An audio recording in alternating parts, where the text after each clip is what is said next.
Saturday, everybody.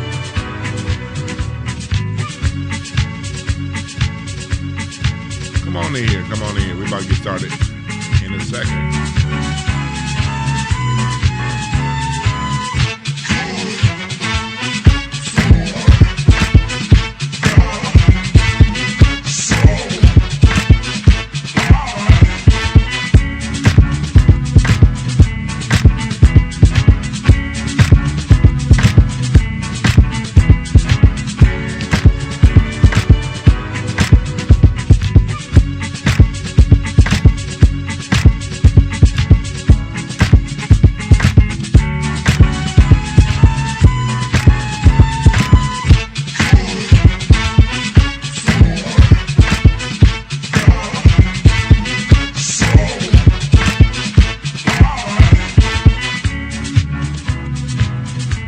As long as they talking about it, I'ma talk about it.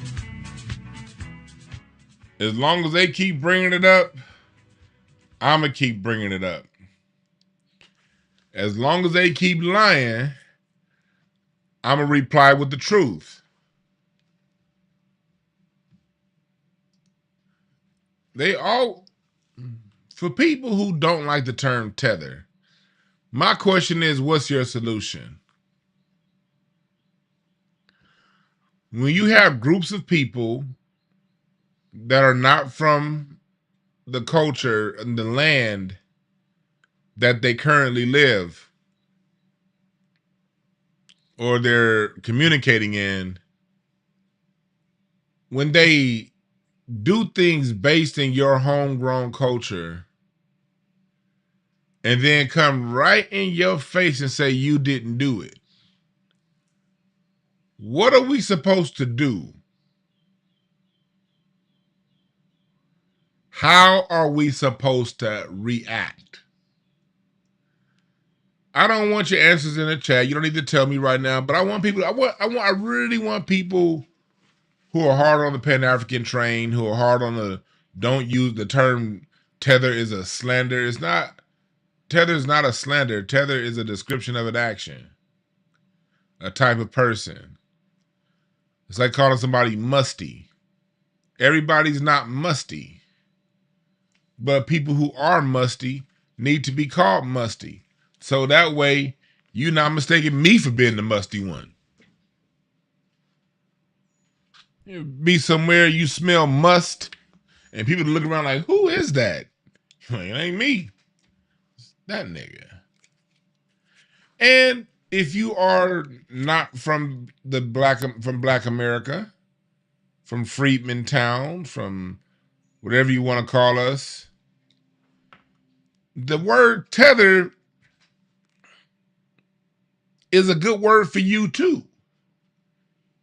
Because like the word must, you can say, shit, I ain't a tether. You talk to her. She said this crap, not me. She don't speak for all Jamaicans. And then those of us who are from the soil, who are adamant about defending our soil, we can distinguish between you and them. So in other words, think of the term tether the same way you think of the term must. Some people are just musty. And they got to get caught off of they must. Especially if we're in an elevator or a enclosed environment. Don't nobody want to be around a musty MF. With that being said, that's how we start. Welcome, chat room. I appreciate y'all for joining. I appreciate y'all for joining. This is Dewan B. Oh, shit. And I document music history. So y'all want to make sure that y'all share this video. Make sure you share.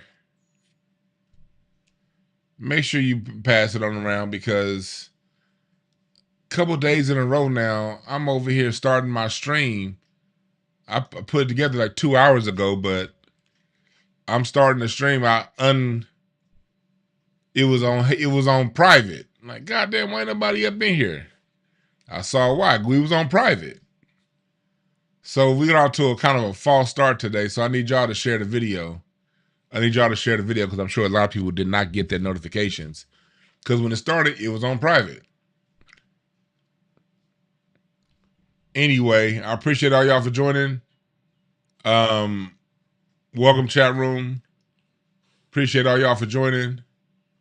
Let me share this over to Facebook and to Twitter right now, and then we will get started.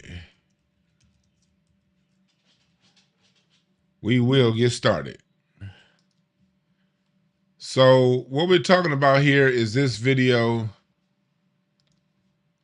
with Cam Newton. I'm gonna play some of it, and then we're gonna react. All right. I'm gonna play some of it, then we're gonna react. Let's go. Where it came from. I've heard dancehall for so many years and never really got. Well, let me go back a little further. Understand where I'm curious because there's been things that has been at the forefront for so long, and it's been hard for us to kind of go back to the original origin of where it came from. I've heard dancehall for so many years and never really. I want to stop right there real quick. It's not hard to go back to, y'all. It's not. Dancehall has not been around for a long time. Dancehall has been around for 50 years. A little over 50 years. Like, you got people who are still 10 years away from retirement that were born before dancehall came out. So, no, it's not hard. Cam Newton, because in this broadcast, we're not going to just talk about tethers. We're going to talk about the Black American enablers through ignorance. Because there are a whole lot of Black Americans that co-sign what tethers say. Either out of ignorance, subservience, money. I don't know what their motivating factors are. In Cam Newton, I'm sure a lot of it could be ignorance because no disrespect to Cam Newton, but he's somebody that smokes a cigar, talks slow. But this is quite one of the not smartest brothers on the internet. Like, I don't want to call him dumb, but if you just sit back and listen to Cam Newton talk for more than 10 minutes, you realize that nigga, he don't know. He ain't talking about shit. But it sounds good. But like, no. And we're going to go through, I have a whole bunch of videos here, a video that we're going to play, and we're going to find out how easy it is to find the origins, all right? Let's keep going. Got to understand where it derived from or where it came from. Well, and the distinctions from other different Caribbean music. Absolutely. So let me give you a little chit chat when it comes to dancehall and where it arrived from and all of that. So it started from ska. There's a genre in Jamaica called ska, rock steady. Yeah.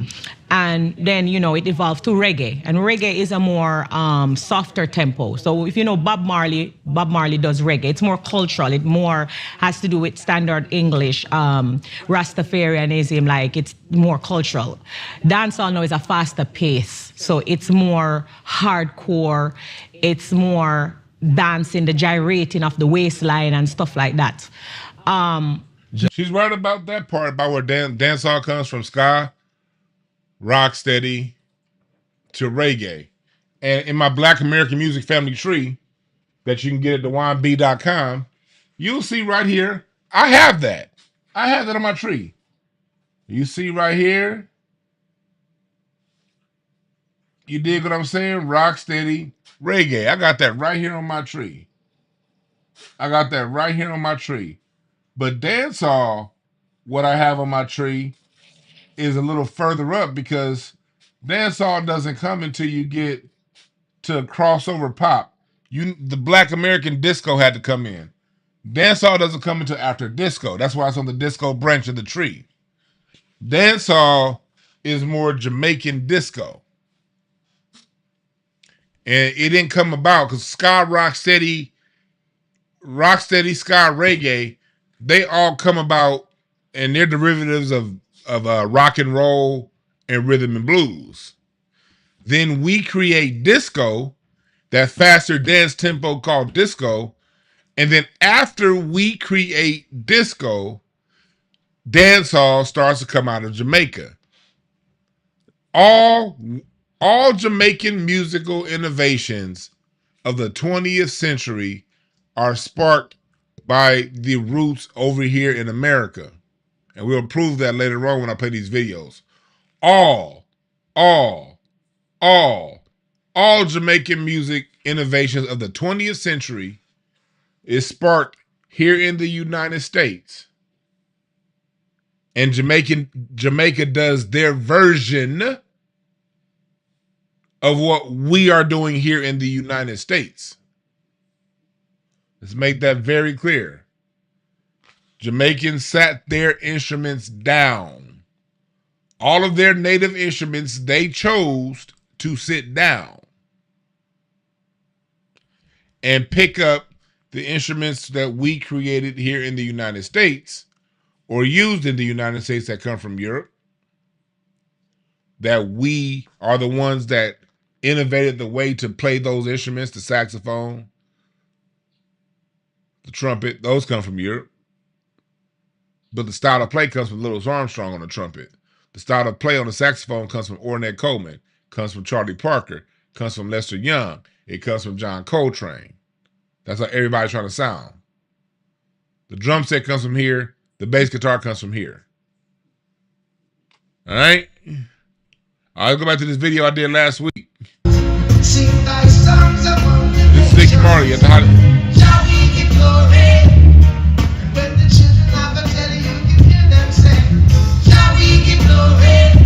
That's Ziggy Marley at the Hollywood Bowl last week. And you see nothing but the American style instrumentation that was innovated through Ray Charles. Drum set, electric keys, electric bass, electric guitar, background singers, 4-part horn section. Completely American bandstand. 100% American bandstand.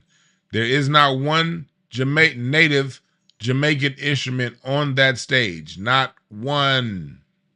Zero. There are none of that. There are no steel drums. There's no Minto box. None of that. So, okay.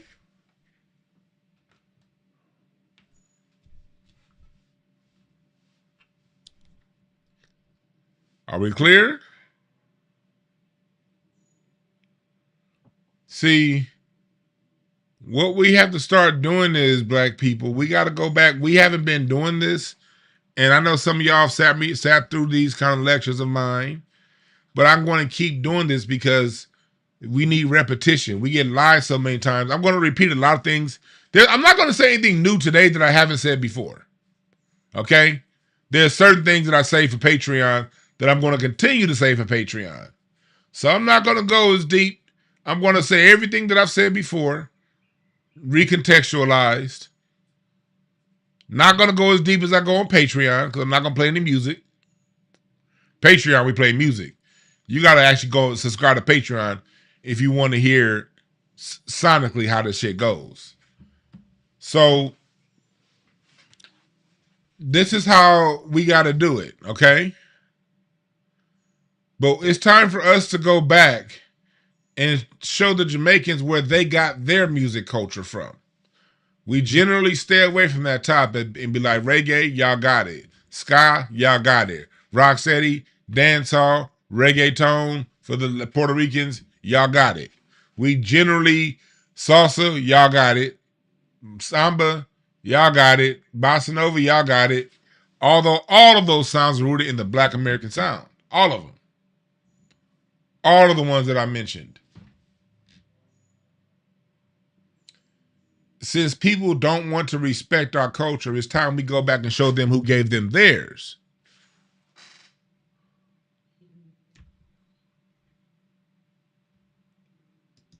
Yeah, that's right, Passport King. Repetition is the core of all learning and all preaching. Because I need everyone out here listening to me to be able to repeat what I'm saying. I'm not one of these corny ass YouTubers that go around acting like Oh, I gotta say, no man, that's mine. That's mine. I hear my shit repeat. I love to hear my shit repeated on stuff like this, because this isn't mine. This isn't my history. This is our history. I'm just a nigga that watch documentaries, that can read, and play music, that has the ability to communicate what it is. This is not my history. This is our history. R history. All right.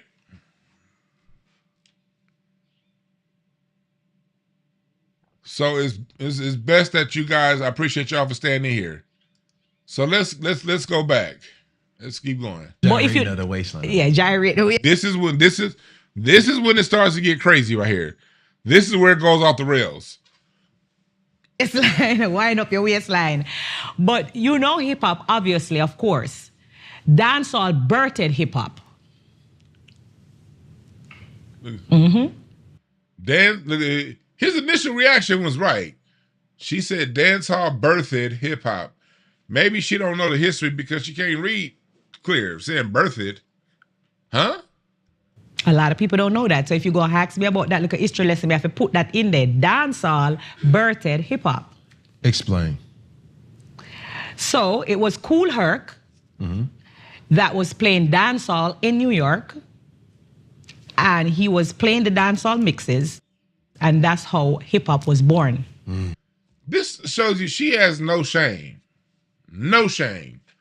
These are the people that they put on Love and Hip Hop. Who remembers when she was on the Breakfast Club with Busta Rhymes?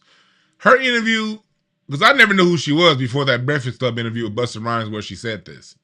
I didn't even know she was on Love and Hip Hop because I don't watch Love and Hip Hop.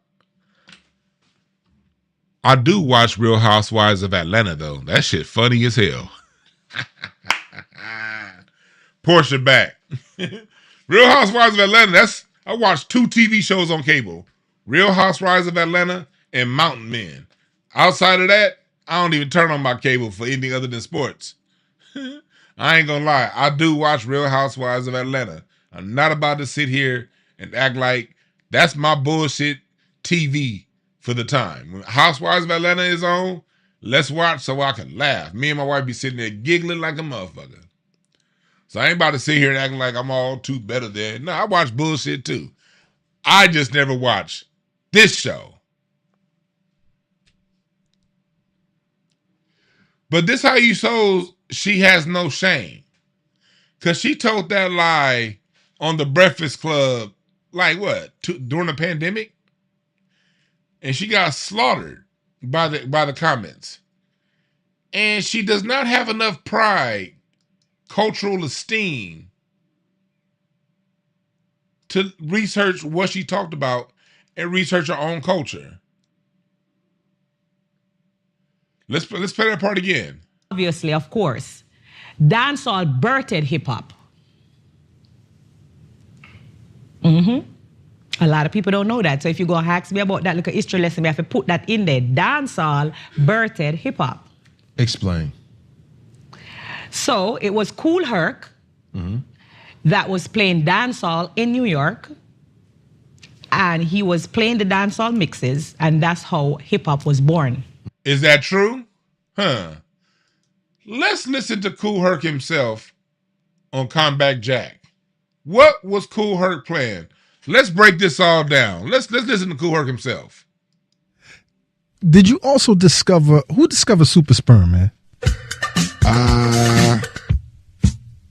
That was a little tricky one. I think it came up through Bam. Bam. That sounds like a record, right? Yeah. Yeah. From Frisco Disco, I came up. I found that. Okay. The colored one, the candy looking cover. Right. And then of Here course, you know the cheat code was James Brown. Well, that's my man. Yeah. That's the father. Like Sex Machine. That's the father. Sex Machine. The brother, where I get that. That's Kool Herc's when Comeback Jack, rest in peace, First repertoire brought record. That's the father. James Brown. Like Sex Machine. Kool Herc's answer was That's the that's father. Sex the Machine. father. That's the father. This Here we go. Right. Let's play it again. And then of course, you know the cheat code was James Brown. Well, that's my man. Yeah. That's That's the father. Like Sex Machine. That's the father. Sex Machine. The brother, where I get that first repertoire records that I play is from, I heard Sex Machine when it was a place called the Rat Hole over on 3rd Avenue. Yeah. Was that a nice place to go, man? That's Kool Herc talking about James Brown. Let's listen to some more. Let's listen to James Brown himself talk about the birth of hip hop. What do you think of music around today, especially things like hip hop and Run DMC and the Beastie Boys? Well, those are poor copies. Well, not poor copies, but they're copies of what they thought I was doing in the '60s, like Let the Brother Rap. And see, I started the rap music, and what they're doing is things I did years ago. But see, rap music is kind of a variation. I mean, it's like the end of a James Brown song, what we would do at the very end. You actually worked with. What do you think of music around today, especially things and like that's hip-hop? fact. James Brown and what they did, see, because they liked covering their record labels. So if they didn't go directly to James Brown, they played the JBs or Bobby Bird. I remember James Brown took over. James Brown took over Bobby Bird's band, Bobby Bird and the Flames. So if you don't hear James Brown directly, you'll hear some Bobby Bird. If you think you wouldn't be in here, I know you got soul. It'll be Lynn Collins.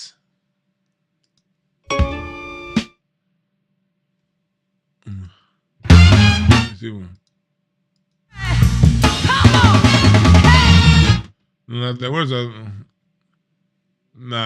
was gonna find the other song. I can't find that one. But it'll be like the JBs. Yeah. They be rapping. Some more. Just give us some more. Songs like Watergate. Listen to them rapping.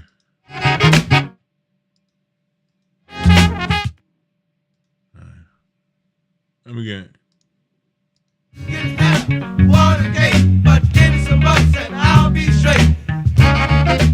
That song's called Watergate. You can have your Watergate, but give me some bucks and I'll be straight. That's him talking about when Nixon got kicked out and he was saying, okay, because James Brown supported Nixon. And when Nixon got impeached, James Brown said, all right, basically he came back to Black America and was like, you know what? I messed up. You know what I mean? But you can have that Watergate. Just give me some bucks and I'll be straight. He was rapping about reparations. James Brown literally had a rap about reparations. You can have your Watergate, but give me some bucks and I'll be straight. And y'all can go down the James Brown rabbit hole on your own time.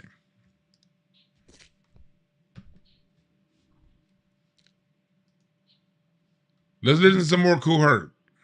Your crew were playing out. There were several sound systems. No.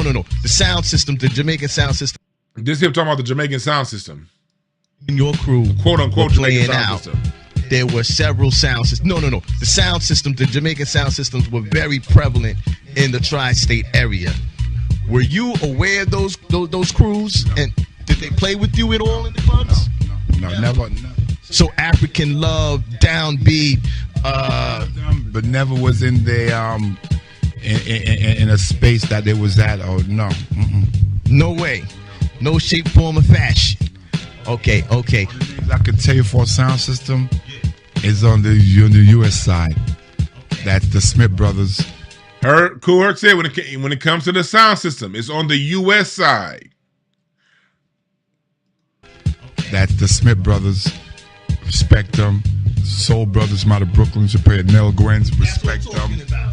I don't know if it's a Jamaican crew, but I know my Soul Brothers, Japan, Nell Gwyn's at 42nd Street. Okay. And they have brothers like Plummer, La Boya, Flowers, and the Disco Twins. And them boys was really into technology and big, heavy sound. With me, I was just a guy who liked to hear my sound good, clear for my audience. I was not a fanatic engineer or that. I'm basically power, mid-range, and high. Heard that? Kool Herc was honest about, hey, look, I didn't even bring over a sound system. It was other guys who had sound systems. It was other guys who had sound system.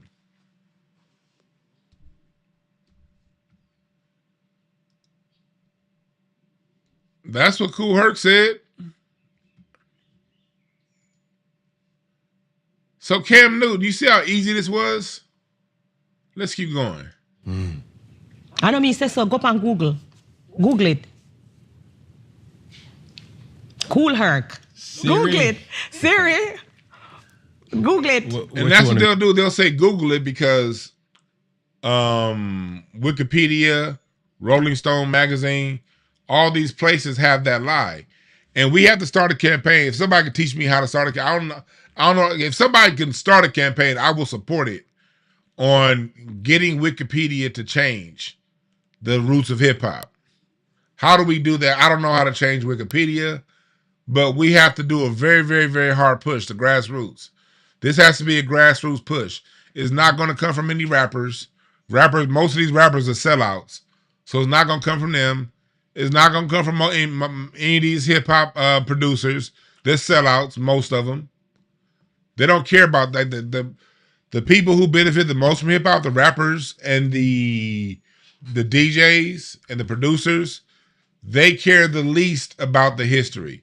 All these niggas want is a bread, okay?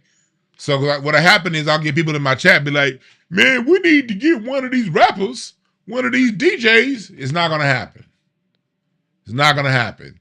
They don't care enough about our culture to change these lies. And that's unfortunate. Because all you would need is like 5 big-time rappers, 3 or 4 big-time producers, 3 or 4 big-time Black American DJs, and all this shit will change. But it's not, because they tend to, first of all, let me say something this. Most of them don't even know the shit. Most of them don't even know the correct history to even correct them. Most people in hip-hop are like Cam Newton. They know when she says something like that, it's off, but they ain't really got the vocabulary to say what's right. So they stay quiet, and the reason why I don't give them a pass is they don't take the time to figure it out. And then another reason why I don't give them a pass, they'll see somebody like me, all these niggas know who I am. I didn't realize that until I go to the Hollywood Bowl. I don't realize that until I go to these different musical events, and these cats already know who I am. You think they're going to back an effort? Do you think they're going to quietly fund? They don't do that shit. These niggas don't care. But we do. They don't have to care. They don't care, fuck them. That is our job. We are the culture. Me, you, all of us limited editions, all of us that was here since 1865. 1660 for me. But for everybody else, I'm sorry, 1640. Before 1640, because there are marriage records of Indians getting married in 1665. And so we are the culture. We are the culture. So it is our job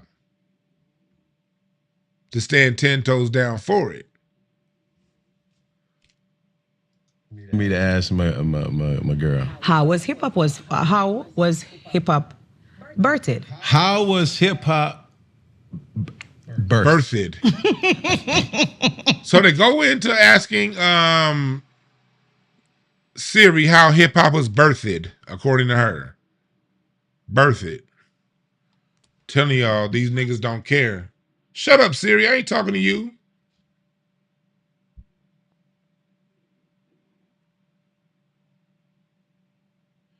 But I will say this. Let me say this about some of the hip hop people that I run across. I will say this. A lot of them do appreciate what I do. I get that. I get I get more appreciation from the jazz guys. The jazz guys show me the most love. The jazz musicians and the R&B musicians, they tend to show me the most love when I'm out there. And not so much love. I don't give a fuck about love. Appreciation for what I do. That's what I do care about. Like, I ain't gonna sit there and act like I don't care. I do care when people appreciate what I do. That matters to me, because if you were a Facebook friend of mine, or if you follow me on Twitter, 10 years ago when I only had 600 followers, I was saying this shit 10 years ago with 600 followers with 1 heart and 0 retweets. I was saying this on Facebook 15 years ago. 1 like, 2 comments. I mean, for over a decade, I was saying this shit on MySpace. So for decades, I've been talking like this and nobody seemed to care. Until that Breakfast Club interview with Spice and Busta Rhymes, when they said Black Americans have no culture. That's when Black people started to care. But I was ringing this bell decade before that. 2 decades before that.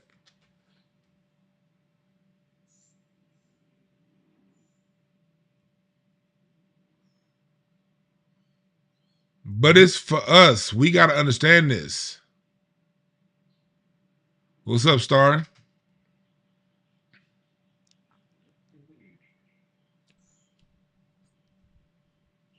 So let's keep going with this part right here. This is where the Rolling Stone part comes. Listen to this. Was born in Trenchtown, Kingston. Let me go back a little further. Public information, so I'm sure it's something I can talk about. He got shot in Jamaica, and it was becoming very violent in Jamaica at the time. And so he went to England to spend some time in England. I think he worked on some of his album there as well. So, yeah. So the information, as you were speaking of. You find Kool Herc? I did. According to Rolling Stone magazine, while hip-hop was forged on the streets of New York, its roots trace back to Jamaica. DJ Kool Herc was born in Trenchtown, Kingston, and lived there until he immigrated to the Bronx at the age of 12. Herc brought this Jamaican sound system style to New York, combining it with American soul and funk to create the blueprint, as we call hip-hop. And that's the problem with people who say, let me Google it.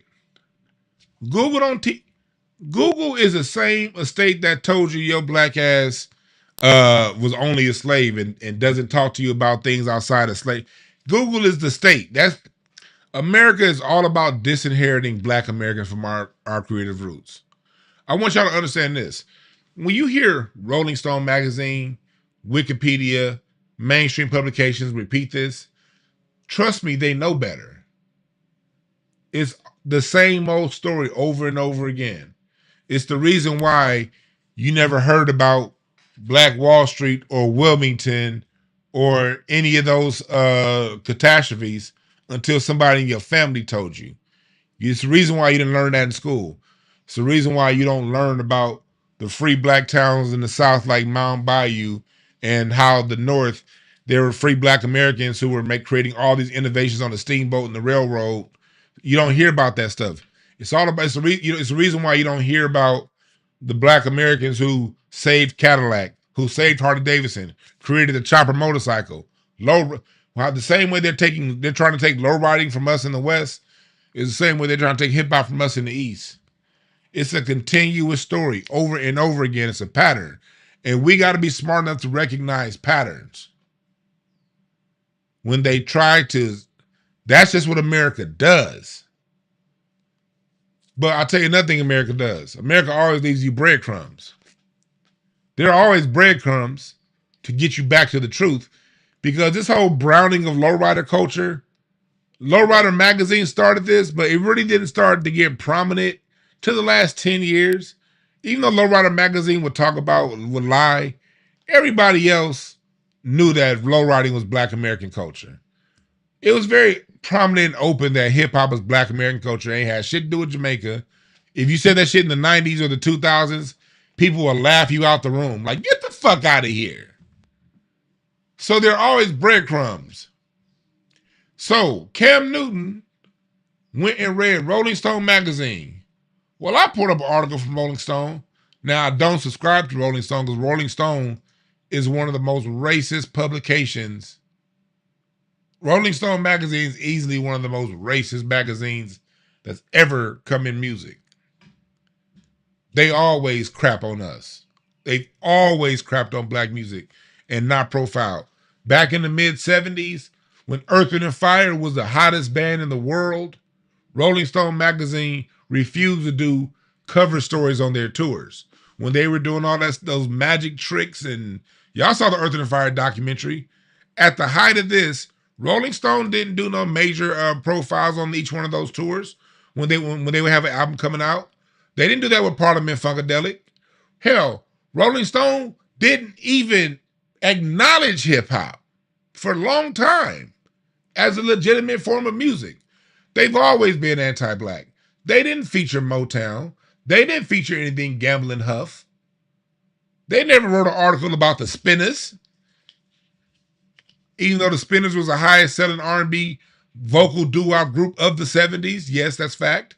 Since the other music is kind of taking over, the Isley Brothers since I think since sold more, but when the 70s ended, the people don't even know the Spinners had more hits of any other group. They had more sales than the Isley Brothers, than the Manhattans, the Dramatics, the Temptations. They didn't. Rolling Stone magazine never featured them. Rolling Stone magazine never featured Al Green, Marvin Gaye. Rolling Stone magazine didn't feature DMX when he was hot. They didn't feature Run DMC back in the beginning of days. They've always acted like hip-hop and black music does not exist from the beginning of their existence, although they're named after a black man's blues song. They're literally named after Muddy Waters' song Rolling Stone because the Rolling Stones were named after Rolling Stone.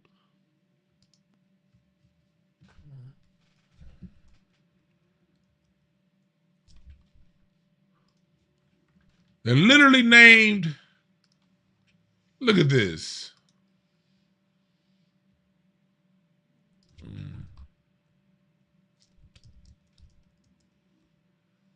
Let me see here.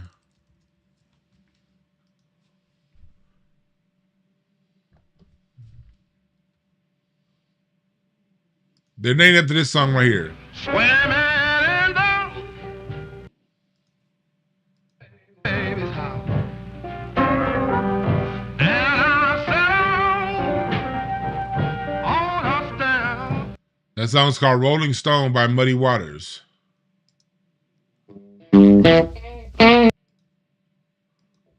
After me, showing up after me, showing up after me. So the magazine itself is named after a black blues guitarist popular song called Rolling Stone. This song came out a decade before the Temptations' Papa was a Rolling Stone.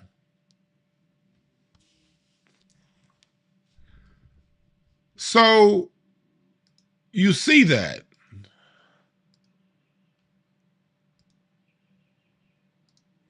You see that. But let's go back to Rolling Stone magazine. Cam Newton referenced Rolling Stone. Look at this. The Annals of Funk, Rolling Stone magazine, June 29, 2006. Damn, they're almost to the date. It says, being James Brown, inside the private world, the baddest man who ever lived. The godfather of soul invented funk, befriended presidents, and laid the foundations of rap. Huh? But listen to what Cam Newton just read from Rolling Stone magazine now. Did I not tell you America always lies, but America also leaves you breadcrumbs? That's why you got to research. The breadcrumbs are always there. They're great at lying and making a big pile of shit over here, but they're really bad at cleaning up the breadcrumbs. They don't even attempt to clean up the breadcrumbs half the time. Listen again. Its roots trace back to Jamaica. Let's go back. I didn't go back far enough. Of his album there as well. So, yeah. So the information, as you were speaking of. You find Kool Herc? I did. According to Rolling Stone magazine, while hip-hop was forged on the streets of New York, its roots trace back to Jamaica. DJ Kool Herc was born in Trenchtown, Kingston, and lived... Its roots trace back to Jamaica. Okay. Well, why in 2006, Rolling Stone magazine, did you say that the foundations were with James Brown?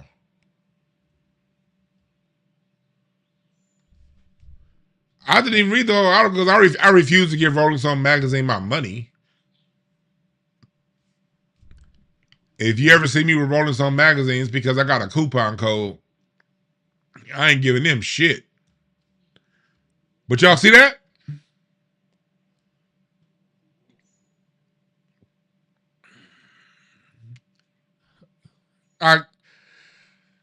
I checked Rolling Stone's point of view with Rolling Stone's point of view. What's up, Hartoons? What's up, Ben Frank? Let's keep going. Go back to that sound system. The Jamaican sound systems were very prevalent in the tri-state area. Were you aware of those crews? No. And did they play with you at all in the clubs? No, never. So African Love, Downbeat, but never was in the in a space that they was at. Or no, no way, no shape, form, or fashion. Okay. I could tell you for a sound system is on the U.S. side. That's the Smith Brothers. Respect them. Soul Brothers from out of Brooklyn, Japan. He said the sound system was on the U.S. side. Nell Gwynns, respect them. I respect the Kool Herc for always telling the truth. I don't know if a Jamaican crew, but I know my Soul Brothers played Nell Gwynns at 42nd Street. And they had brothers like Plummer, LaBoya, Flowers, and the Disco Twins. And their boys was really into technology and big, heavy sound. With me, so other than like the weather and the environment, what about the culture? How hard was it for you to get into the culture? Well, I could say one thing. It wasn't fashionable being a Jamaican at one point. It wasn't. Right. And I never hid my culture. Really, I never did. Well, I was getting Americanized, though.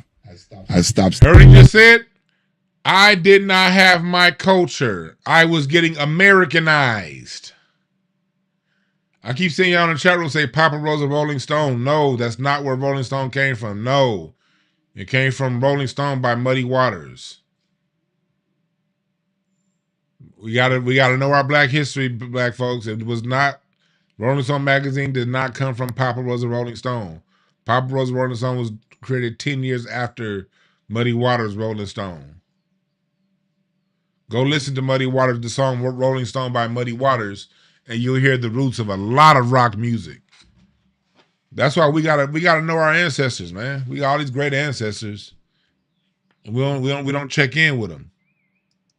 The weather and the environment.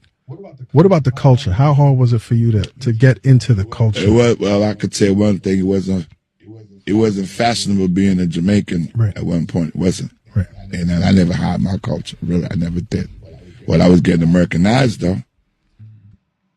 Man, I appreciate that, Viewstar. You say you wouldn't know LA has been there since day. Well, yeah, LA's been there right there. And because LA has its own hip hop culture.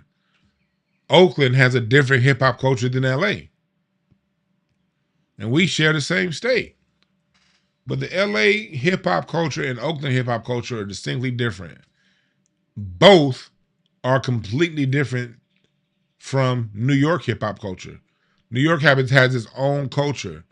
When we here in LA developed hip hop, we created it in our own way, in accordance of our own environment. When Oakland created their hip hop, they created it in their own way, in the accordance of their own immediate environment.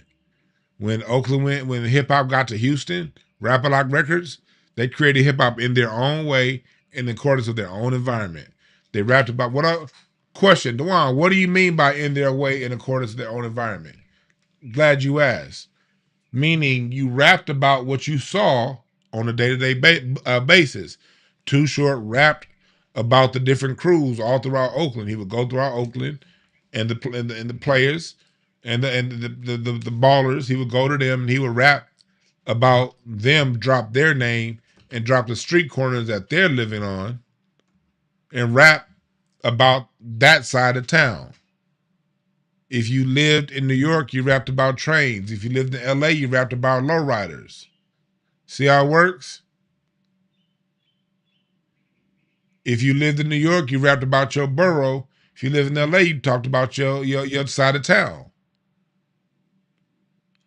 The production of New York Sound, the Bomb Squad, is loud and bombastic because in New York, there's a loud city with a lot of people, about a lot of tall buildings, lots of trains. So the music has to cut through that loudness. LA, the environment is open, sunshine, ragtop, drop tops. Weather's perfect 335 days a year. So the music is more open, it has more space. Oakland has a similar climate to LA, so that's where Oakland and LA music comes across sort of the same. That's why Miami bass is rooted out of Southern California. Miami bass comes out of California. It's in California first. Supersonic. Because Miami, but it makes sense because Miami's a sunshine city. LA's a sunshine city.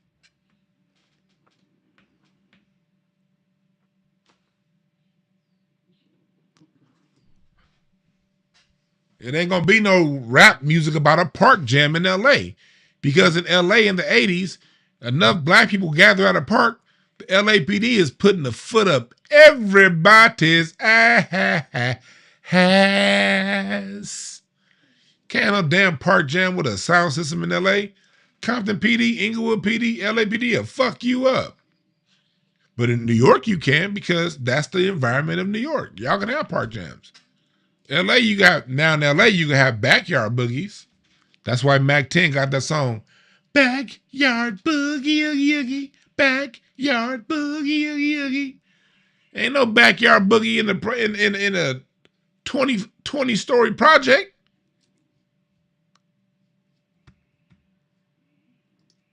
Does that make sense?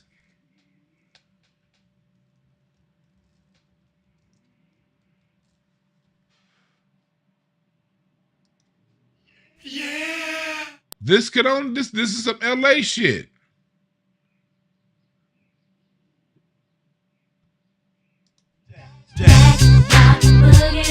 Yeah.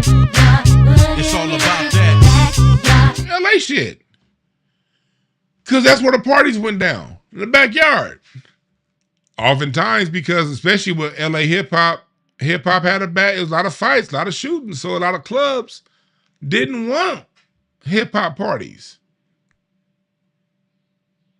So LA hip-hop is going to be more based in backyard boogies. Versus New York and Bronx, in the Bronx, it ain't no goddamn backyard boogies. Ain't no backyard boogie in the Bronxdale projects. So it shouldn't be offensive to people when we say that no, hip hop is not New York. New York hip hop is New York culture. That's for own it. That's you.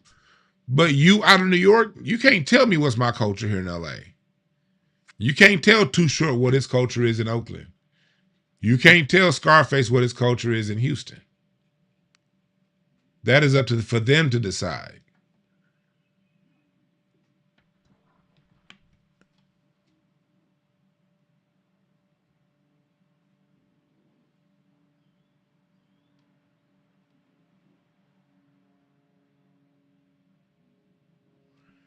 Yeah, Mac 10, the South on lock. Yeah, because why? The South got backyards, right? South. The South got backyards, right? So since the South got backyards, backyard boogie will make a hell of a lot more sense in the South than it will in Brooklyn. I'm not saying there are no backyards. People in Queens got backyards, and there are people with houses in New York. Yeah, there are parts, but that's not the dominating sound coming out of New York. The dominant sound comes from the projects. Queensbridge. I already know about Queensbridge because of Nas.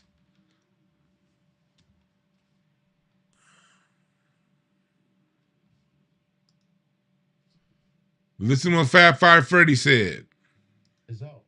He's not trying to emulate what King What is it that people get wrong in the early hip hop scene? This idea that because Kool Herc was born in Jamaica and came up, he must have brought this whole dancehall thing up, and that's big inspiration for hip hop. That wasn't the case, because when Kool Herc comes up, he's like 12 or so years old. He's not trying to emulate what King Tubby and the big producers in Jamaica are doing. I spent a lot of time in Jamaica. I directed most of Shabba Ranks' videos, and I loved the Jamaican scene and sound. I talk about it in my book. When it first popped off, when the U-Roy, I-Roy, Big Youth, I was into all that stuff. The Jamaican dancehall DJ and the mobile disco DJ were emulating what the record DJ, which is the actual original DJ, the disc jockey, was doing. He was the guy on the black side that can talk some slick jive pattern. Keep riding aboard the Big Rocket Band, you my man. Don't you ever forget about it. And tell everybody in East Orange about the Big Rocket Chip Show, and it's all yours. Sounded cool, had all the hot records. He controlled playing music, and that's what the DJ actually wanted to do. So when you check the early Jamaican sound system, if you really dig in deep, you'll know that the Jamaican DJ, when the weather was right, was able to pick up the black radio station coming out of New Orleans and coming out of Florida, coming out of Miami. All the black DJs had late night shows, but when the weather was right, you could tune in and hear. Fab Five Freddy telling the truth. And Fab Five Freddy is not a black American, but he tells the truth. So guess what? Fab Five Freddy is not a tether. Fab Five Freddy came to America. His family was down with Max Roach. He's made a lot of money off hip hop. He's done a lot of great things in hip hop. He is not a black American, but he respects the black American roots and he teaches the story correctly. So no, Fab Five Freddy is not a tether. That goes for all you immigrants that come around trying to hide behind, why you gotta call all us tethers? Why you gotta call us? If you say us, then I'm gonna think you a tether, nigga. Fab Five Freddy ain't no tether. I defend him. I will defend Fab Five Freddy. Like, no, that's not a tether. Yeah. He's a respectful person that's not a black. He's a respectful non-black American. Listen to this. Watch this video right here talking about the early days of Kool Herc Party. I found this. The birth of hip hop. This is the early days of Kool Herc parties. Watch this video. I remember going to the Herc parties, and that started in the community room, and it grew so big that we couldn't fit in the community room anymore. And music was it was slamming. I was trying to think about what would be, I guess, synonymous for the Kool Herc party, and it would have to be James Brown. Clap your hands, stomp your feet. It wasn't a Kool Herc party without. Have a very party Exactly. I remember going to the Herc parties, and it wasn't a cool. What was synonymous with a Kool Herc party? She said James Brown. Another point of reference.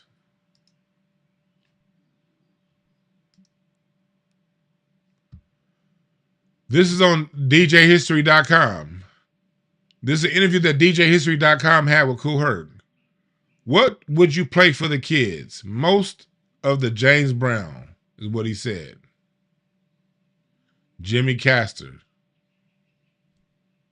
He said, you're not going to have 35, 40-year-old people doing that. Whole different rotation. He's right.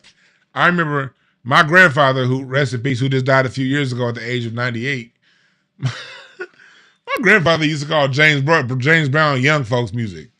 Oh, that's that young folks music. That's that kid music. My grandfather used to call James Brown and Motown kids music. Because he was in the Muddy Waters. Albert King, B.B. King. He was into John Lee Hooker. And so for my grandfather, James Brown was doing a lot of what he heard Louis Jordan do in the jump blues.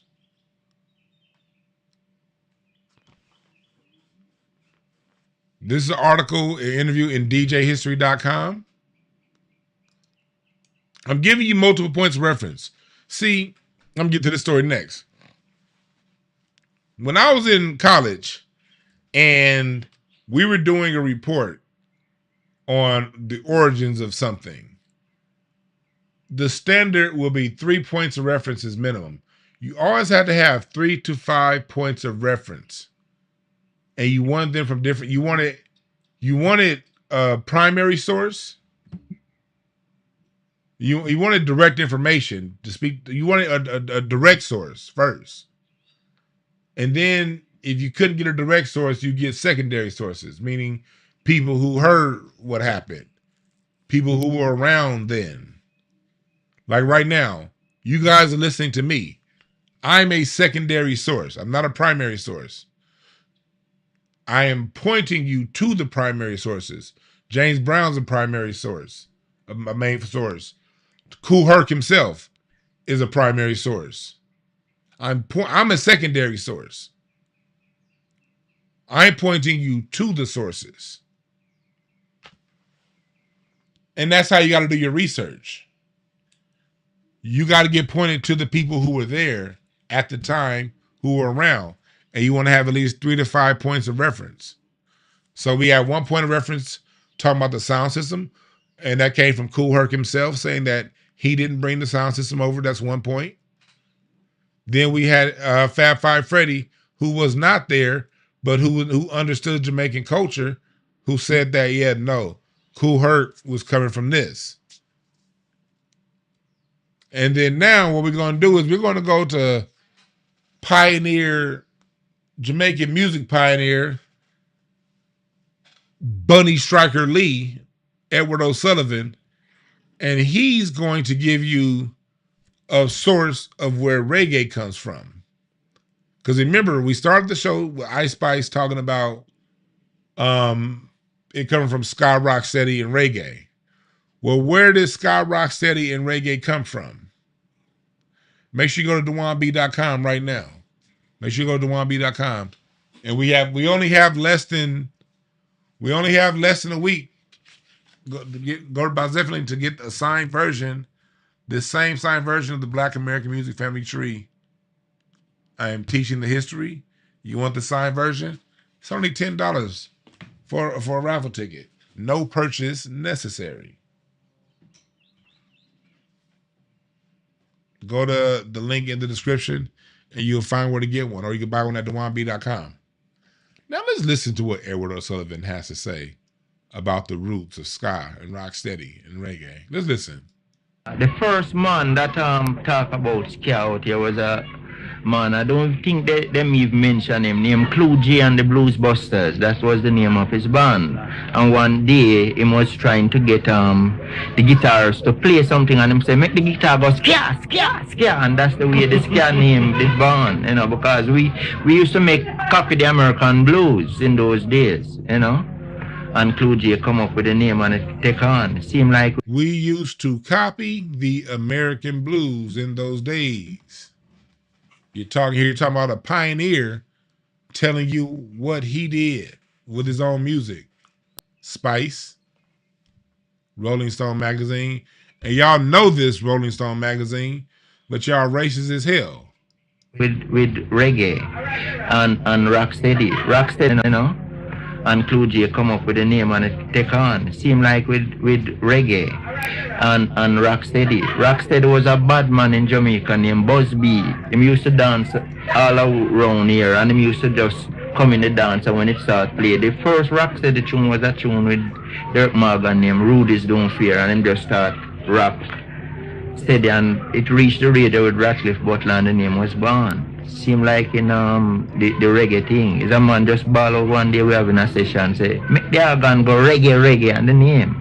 And everybody claims the name and them don't even know how it start. Right? Yes, and another thing I'd like to get it plain to some of the people all over the world. My ball is not Rasta Talia people own this music. It starts from the ballad people, right? So I want them to know, so music is music. It's not Rasta alone, right? Do reggae music. It's not them control it, right? Everybody that can sing to have the music in them. You get so much from those forefathers in the Jamaican sound. They were so honest, including Kool Herc. Including Kool Herc. They were so honest. Listen to this right here. This is the last video I'm playing.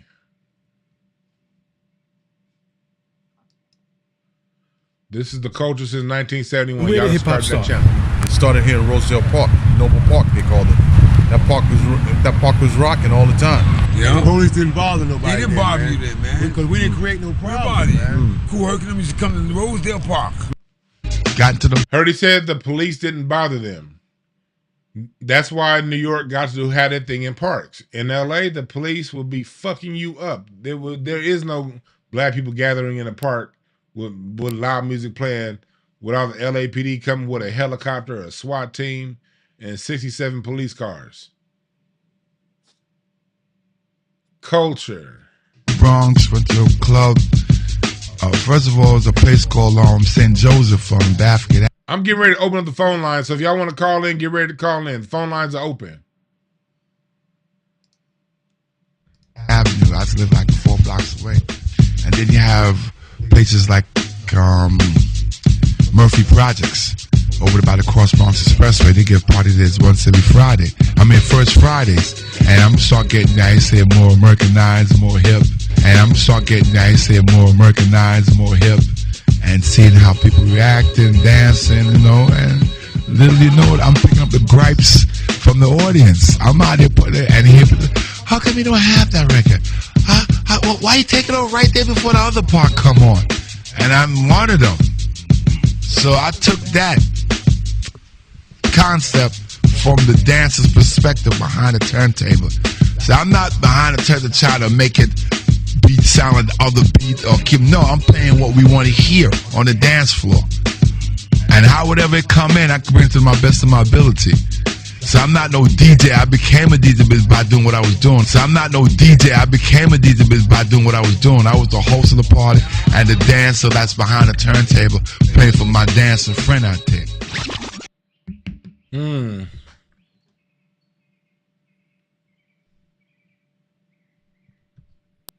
More Americanized. Google it. All you have to do is Google it. Google it. All you have to do is Google it.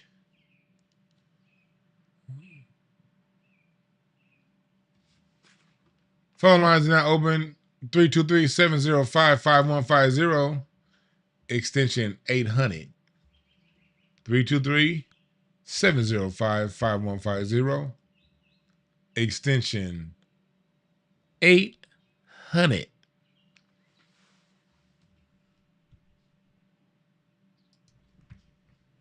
Anybody got an issue with what's being said? Call in now.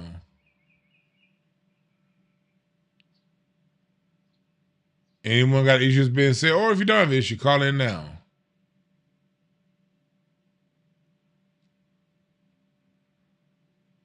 Yep, 2 Live Crew started right there in Riverside. Yep, in LA, 1984. Yep. There's so many roots in music in LA. Miami bass sound starting here. LA area.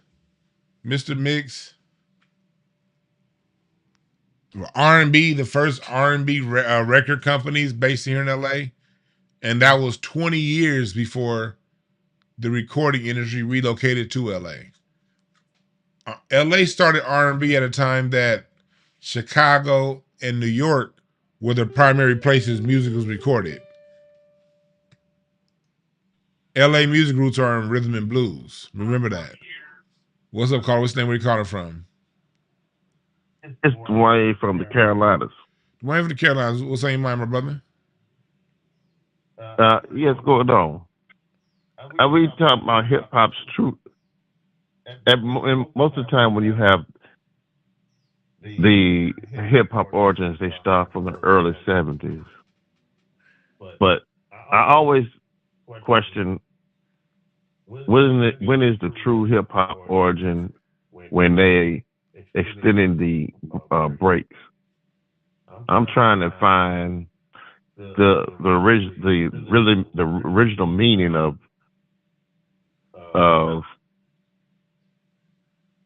the hip hop's basically what you're trying to say is like the origin of the extending of the breaks.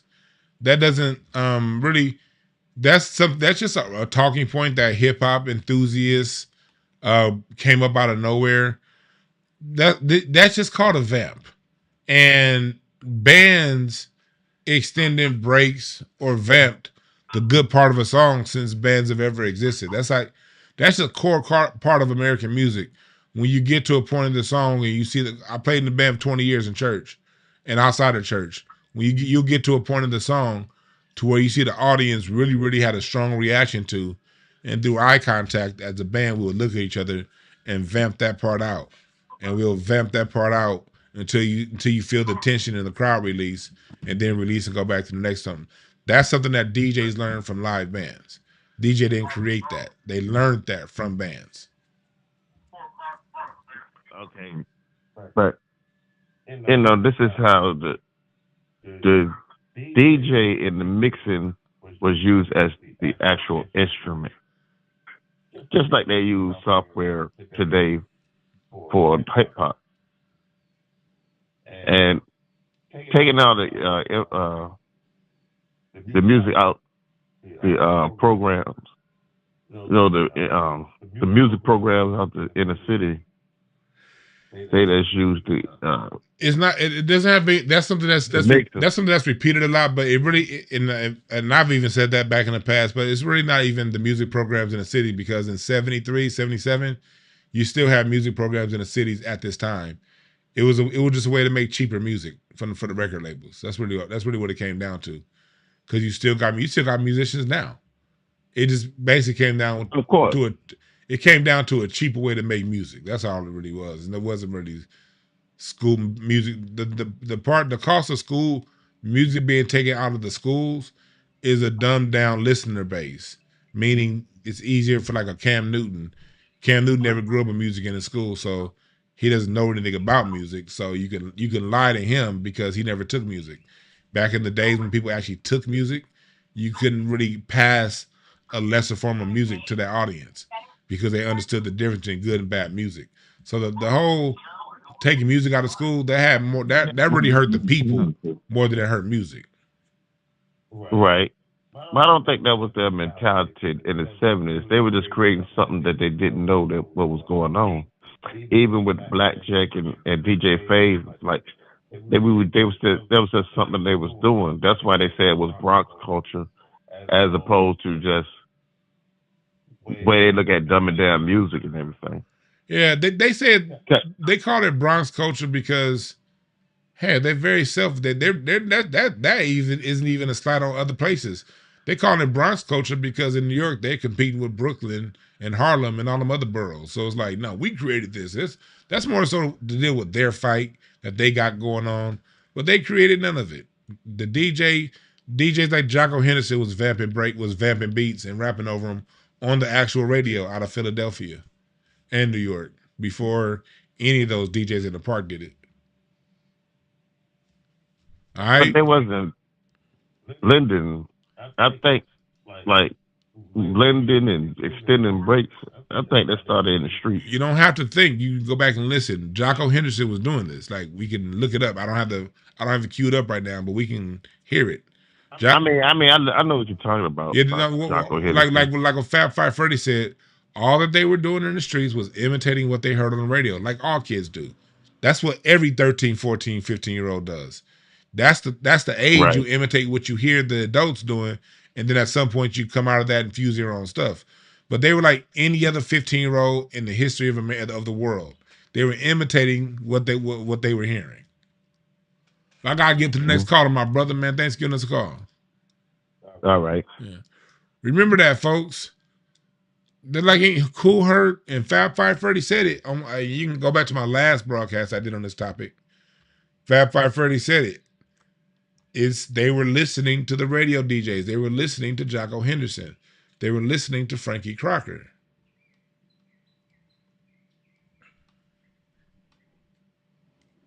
The DJ started in the studio.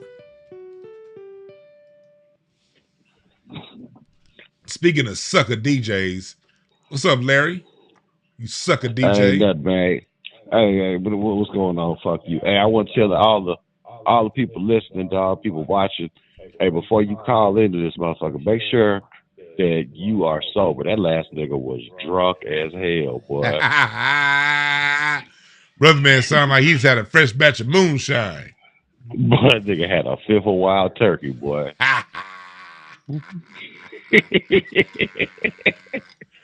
That sounded like potatoes in the bathtubs and weed with seeds in it.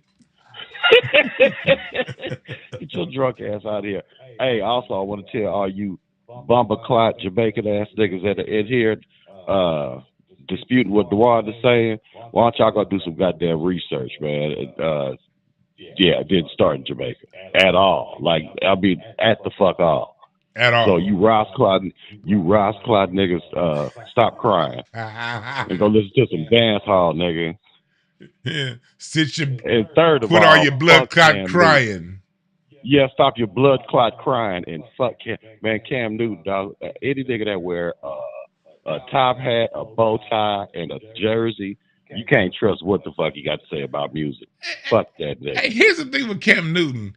It be the way, it's not like at least the other guys, other athletes, they sort of relax. They you know, Gilbert, I think Gilbert Arenas leans into him being a fucking dumbass. Like, Gilbert Arenas is a dumbass and he'll try to act like he's not a dumbass. You know what I mean? Yeah. Cam has the same amount of marbles in his brain as Gilbert Arenas, but he's sitting up there trying to look all astute and scholarly. It's like that's like a scholarly dumbass. Yeah, like you didn't steal them goddamn laptops in college, nigga. We think we know your history, dog. Hey, stop trying to seem like you at Mensa, nigga. That bullshit ass outfit. That nigga looking like up there trying to sound like Lames Baldwin instead of James Baldwin. No. They call that nigga Lameston Hughes, nigga. Get the fuck out of here. Dr. Fraud Anderson, nigga. Get your weak ass out of here. Nah, man. Hey, Dr. Choice Watson, nigga. Fuck out of here. Yeah, and I'm watching. Look, I'm watching the shit on TV. So I'm looking at the comments right now, and it's a bunch of mad Jamaican niggas in here. So I'm gonna let somebody else call in with some serious talk, because you know I ain't calling to talk about nothing. And I'm gonna get back on my duty. Y'all keep supporting Dwan fat ass before I beat his ass. Man, you can't beat my ass because you ain't got the class. Your gay ass is full of sass. Fuck Larry. Yeah, you motherfuckers going out there looking like James Brown. I mean, Cam Newton trying to sound smart. That's just the worst. What's up, caller? What's the name? Where you calling from? Yeah, what up, Dwan B? This Khalil Roberts, bro. Khalil, what's on your mind, my brother? Yes, sir, man. Hey, man, why you be hating on my MPC, bro? Why you hate the MPC? Why you hate my MPC, bro? You know I love it, man. I just spent 2 racks on the MPC Live 3, man. Why you be hating on them, bro? On the MPC? I didn't say nothing about the MPC. You know, I know on the previous broadcast you did speak on the MPC 2000 XL and stuff, or just the MPCs in general. But I'm joking with you, bro. Yeah. I'm joking. I'm joking. I give you props on you breaking it down of how, you know, the NPCs and everything, but it kind of leans into my question, man. You know, like you was talking about them taking out the instrumentation of music and stuff like that and taking it out and just making a cheap form of music. And one of the things I noticed, I remember like back in, I'm gonna say I was working in Venice Beach, and I remember somebody gave me a bootleg copy of Fruity Loops back then, and I was like, damn, what the hell is this? But you know, it seems like that was kind of like a master plan, bro. Like, to be honest with you, it seemed like that was kind of like the thing, like to filter everything through like the you know, LimeWire, or you know, whatever the illegal source back then that you downloaded stuff in. It seemed like everything was filtered through. It seemed like that was a plan, bro. And it was most definitely a plan. See, I did a breakdown on this channel, and it's up now on my Patreon, where I broke down how America in the 1960s gave all their patents to Japan. Sony and all them stuff, they all got patent. All that stuff was created in America, but in order for Japan to rebuild itself in the 50s, after World War II, they got handed the tech industry. So all of those electronics, the reason why Japan, Sony, Panasonic, the reason why they have such a huge electronics market was those patents and everything was created here in America and outsourced to Japan for them to develop. And so what happened was they developed this instrumentation, but they're not musicians. So they had to bring that stuff back to America, put it in the hands of black Americans. Stevie Wonder, Herbie Hancock were some of the forefathers that really made this instrumentation popular. Mostly Stevie. Stevie started with Songs in the Key of Life. But even before that with the drum machine in the late 60s, they brought it back to America. But the whole plan was to get the instrumentation good enough to where they can remove instruments, because the real instrumentation is more than music is more than just a sound. It's a frequency, it's an emotion that motivates you to do something. That's why you have war drums. That's why you have funeral music. That's why you have wedding music. Music motivates you to do something. What that something is comes from the intent of the people putting the music together. So when it's live and it's organic, it can lift you up, and when it's a natural voice, it can heal you in a way that a machine can't. Look at it like this, and I'm gonna let you get the last word. Look at it like this. It's like eating a steak that was grass-fed, no chemicals, and then when you season it, you get natural. You're picking the spices fresh, versus going to Burger King and eating a burger that probably was never even real beef. It's like that one, and the burger from Burger King is probably gonna taste good as hell. It tickles our taste buds, but it doesn't do anything for us versus something that's fresh. So you gotta look at that as a difference between live organic music and GMO non-organic music. Non-organic music is GMO. But I'm gonna let you get the last word. I feel you on that, man. And you know, speaking of Herbie Hancock, Prince, Teddy, I was gonna say Teddy Riley, but Jimmy Jam, and them, you know, they talk about using the 808 drum machine and stuff like that. But they actually had skills to actually play the keys and certain things to go over it. And now all this pencil in everything, hey, as we see, it has caused somewhat of a deterioration of music, man. And I'll leave it right there, bro. Yes, sir, man. You have a good one. No, he's right. But you gotta realize it always comes in through somebody great. Go back to what I talked about Clive Davis earlier this week and how he used Whitney Houston to remove the gospel from her voice. Whitney Houston worked because Whitney Houston's great. Now, everything that came after Whitney Houston, it was diminishing results after that. No, Teddy Riley started some stuff, some great stuff, Mtume and all that stuff. But what came after, as time went on, as time went past Dilla, as time went past Dre, as time went past this initial class, as time went along, the quality got lesser and lesser. What's up, caller? What's the name? Where you calling from? You there? Yep. They're not there, so call back. Whoever that was, call back. Call back. Phone lines are back open, 323-705-5150. Yeah, so that's where we get tricked. We get tricked because the people that introduce this stuff to us is really, really good.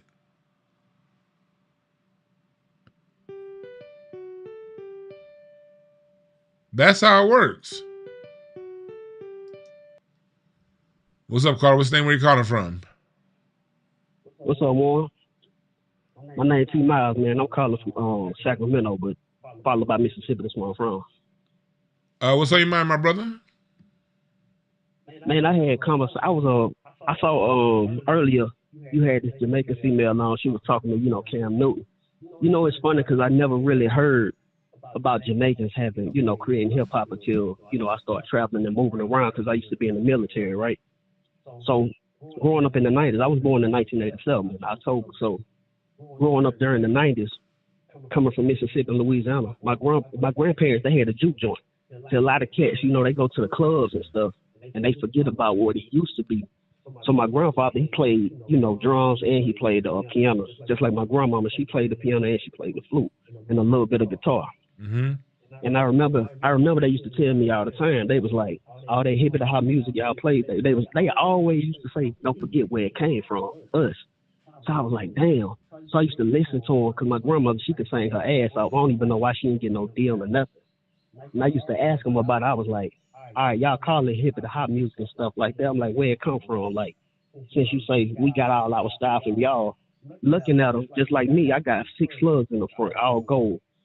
Looking at them with the gold teeth and stuff, if you hear people from New York say it, oh, we did this from Jamaica, I'm like, the hell you talking about? It's just like, every time we turn around, they always trying to take some shit from us for no goddamn reason. No, like not understanding that we grew up hearing something different and seeing something different. My favorite New York rapper is Nas. And like he said, his father was a jazz musician and blues musician coming from Natchez, Mississippi, where I'm from, like right there where we from. So it's like, how they get this notion that they started some shit that we already did? How Kool Herc gonna come all the way from Jamaica at 12 and just start a whole genre with no influence from nobody that he was on the streets with, that which already been debunked too? Let me answer that for you. That's a great question. Let me answer that for you. They don't have respect for us. That's why. Right. That's what it comes down to. People do not respect Black Americans because how do I come to your house, eat your food, and then tell you that the reason why that food was there is because I came. That food would have been made if I didn't show up. Bitch, I was cooking this food whether you came or not. So it comes down to a lack of respect, my brother.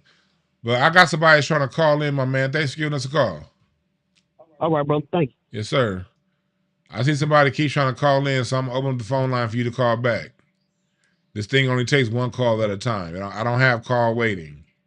There's no call waiting. Only thing there is somebody's on the phone, and then I get a red dot saying that somebody tried to call. But I'm going to leave the phone line open. I'm just saying the same name calling. The sounds here, name the same number, 917 or whatever. I keep saying 917 keeps calling, so I'm going to leave the phone open for you, 917. 917 really wants to get through, so I want to make sure that I get 917 through. So I'm going to leave the phone line open until 917 comes through. But anyway, before then, there we go. What's up, Carl? What's the name? Where you calling from?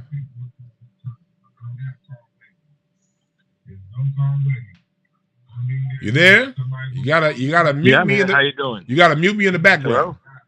Hello? Yeah, I'm gonna mute you now. How you doing, brother? I'm good, man. What's up? What's the name? Where you calling from? My name is Anthony Whitaker, calling from the Bronx. Calling from New York City. I was born in the Bronx. From New York City. What's on your mind, my brother?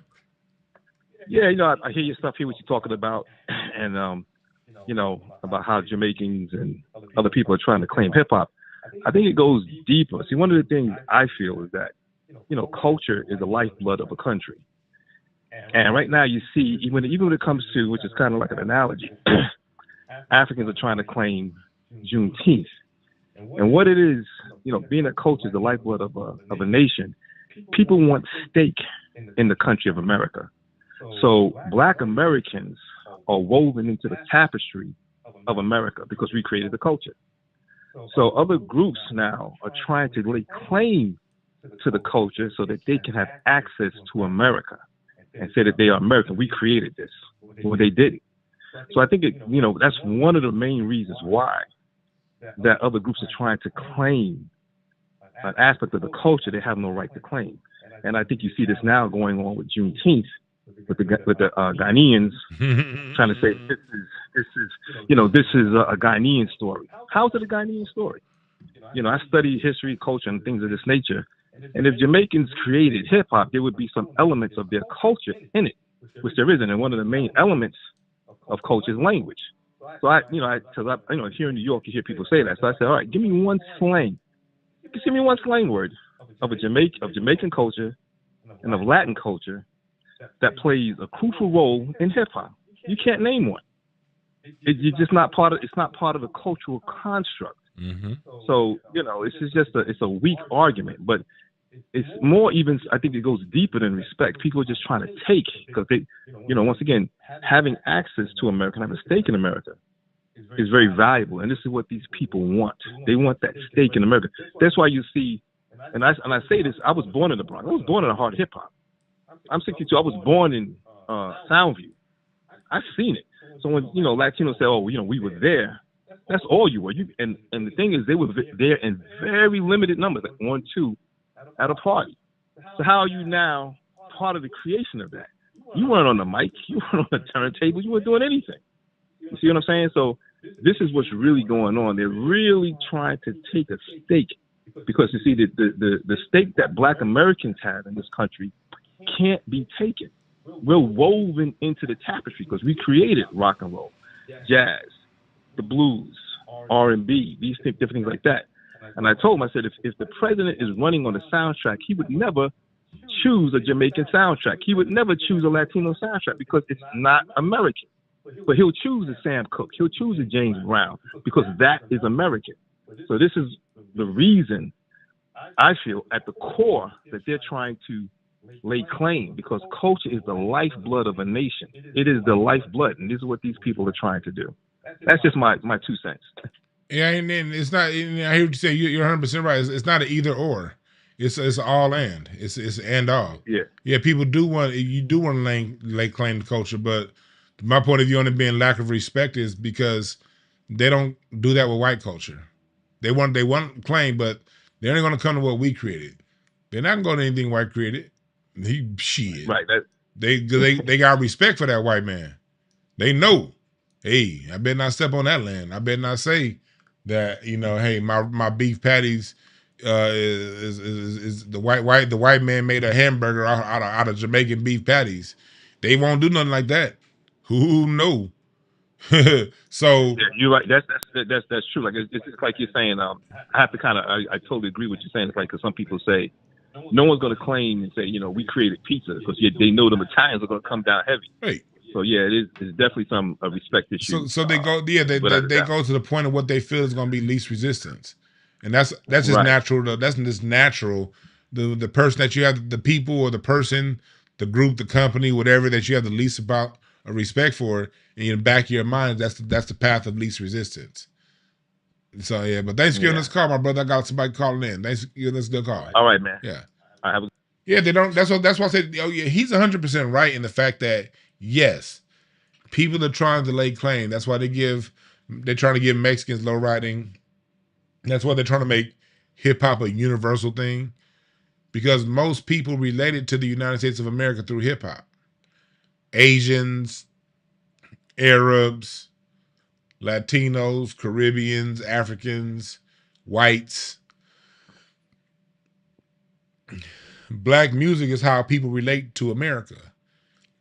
If you go back to the 50s, they related to America through jazz and rock and blues. If you go back to the 1900s, they related to America through ragtime. They always relate to America through black art. And so, meet me in the background, caller. I'll give one to you 1 second. They always relate to America through black art. The difference is when it comes down to telling the story about them wanting to be more American and being more American, they know good and the hell well don't step on a white man's toes. So, since they don't have respect for us, they come and step on ours as their pathway. And the white supremacist enables it. Look at Rolling Stone magazine. Look at Wikipedia. Like, the white supremacist society enables this. So we cannot forget that. They come on, step on our feet because society allows them to. Not only allows them to, it encourages them to. There's new lowrider stamp with Latinos on it. There's the Smithsonian got Latinos in the what you call it, in the Smithsonian. So the dominant society encourages them to step on our feet as their pathway to being Americans. What's up, caller? What's your name? Where you calling from? Hi, my name is Professor Key, and I'm calling from the Bay Area. From the Bay Area? What's on your mind? So I wanted to make sure I understand you correctly when you're saying that the artists, or I asked you the question, are you saying that artists in New York in the 1970s were definitely imitating what they heard on the radio, so they didn't create that form of music?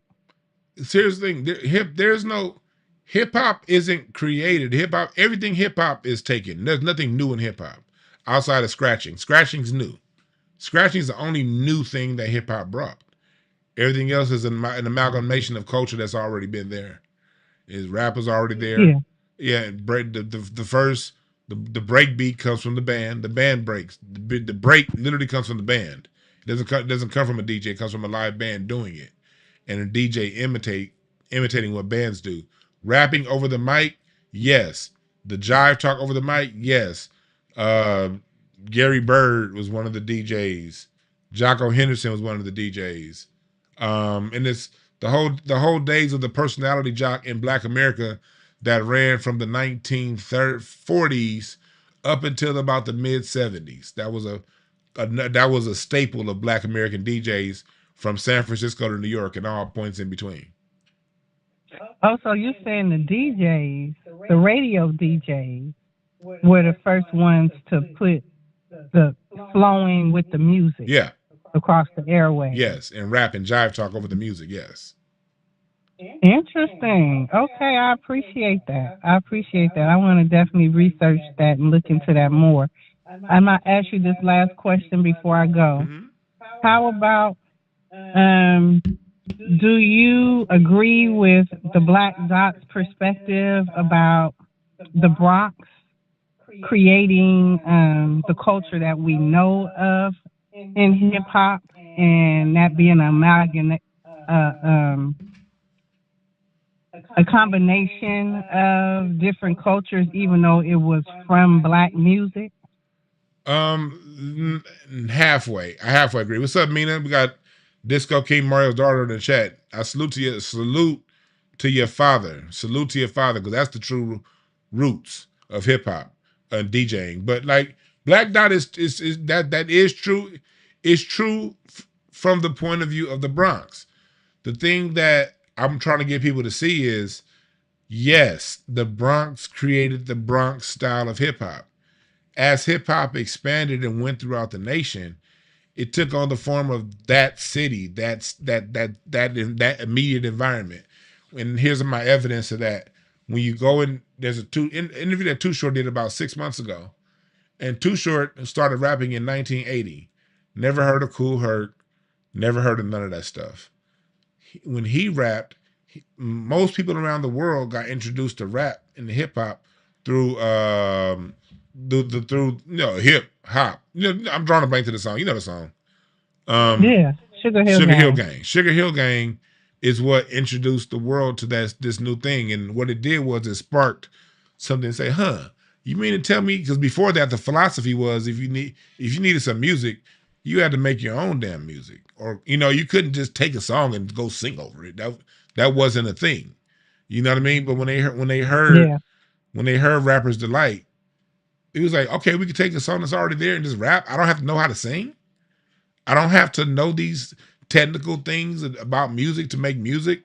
So it set out a notion. And so when people heard that, they started doing it in their own way. Too Short said whatever they were doing in New York, they made sure in Oakland to not do that. They did completely different way of doing hip hop out of Oakland. Here in LA, when I have an interview on my other channel, Incense and Ashtrays, where a DJ Battle Cat, he learned how to DJ from his older brother. From his mom. His mom taught him how to DJ. And so he had all DJ Battle Cat, legendary producer. He never heard of Kool Herc until the 90s. His mom never heard of Kool Herc. He learned how to dig in crates from his mom. His brother taught him how to mix. because mixing and DJing were things that we were already doing. And then when it comes to rap, that's now a performer, a poet, somebody that doesn't now have to know how to traditionally sing. So it opened up music to people who weren't traditionally music. And so that got taken into LA had its own way. Houston had its own way of doing it. Detroit had its own way of doing it. And that's why it's understandable that when like a New Yorker hears LA hip hop or Oakland hip hop, they'll say, oh, that's not hip hop. And according to them, they're right, because that's not what they do. What Too Short was doing, even though he started the same year as LL Cool J, was completely different, because it's a different culture. The number one thing that binds LA, New York, Chicago, DC, and hip hop is Black American blues and rhythm and blues. That's the one source everybody agrees on. Everybody's pulling from funk. So just using deductive reasoning and anthropological data, if New York, Chicago, LA, Oakland all point to James Brown, if they all point to DJs, Sly Stone, the second funk musician behind James Brown, was also a DJ. If everybody's pointing to these same handful of musicians, including the Jamaicans, because the Jamaicans also point to James Brown. The Jamaicans also point to the blues. So even in Jamaica, everyone's pointing to that root. You see Black American music taking off in all these different cities, but there's none in Jamaica. That's how we can safely draw a conclusion. Yeah, I appreciate you. All right, thank you for giving us a call.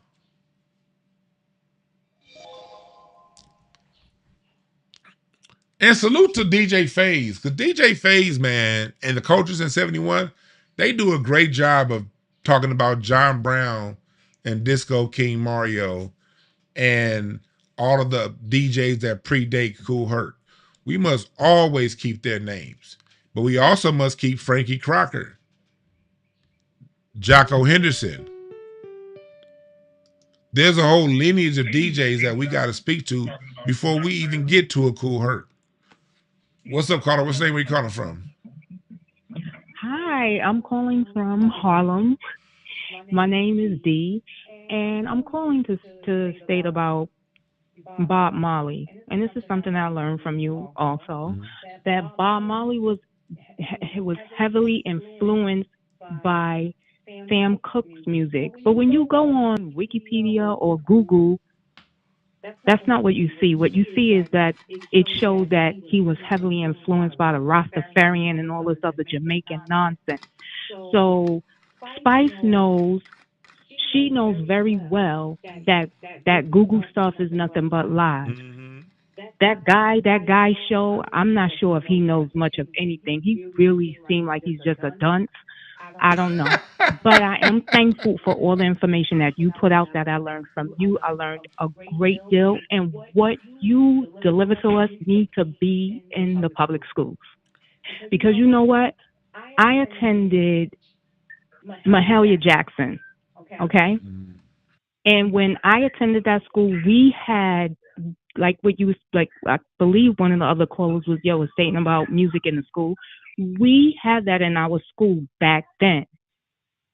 However, how it is now with the teachings in that school is completely different. It's not the same. And I don't even think they even teach music any of the way they did like when I was younger.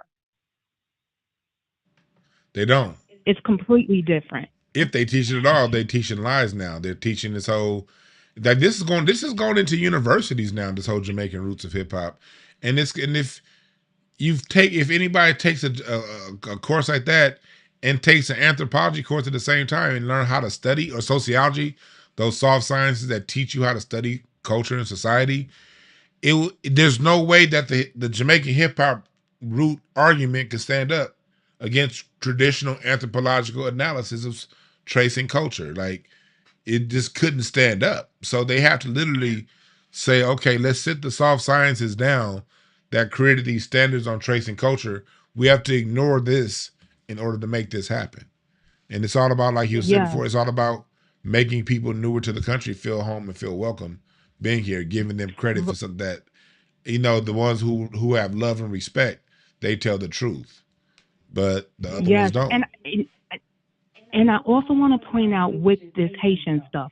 Now, when we were younger, we and the Haitians back then came over for some war that was happening. I forget the president name at that time, but there was a coup against that president. When they brought those Haitian children to our school, they didn't speak they didn't speak a lick of English.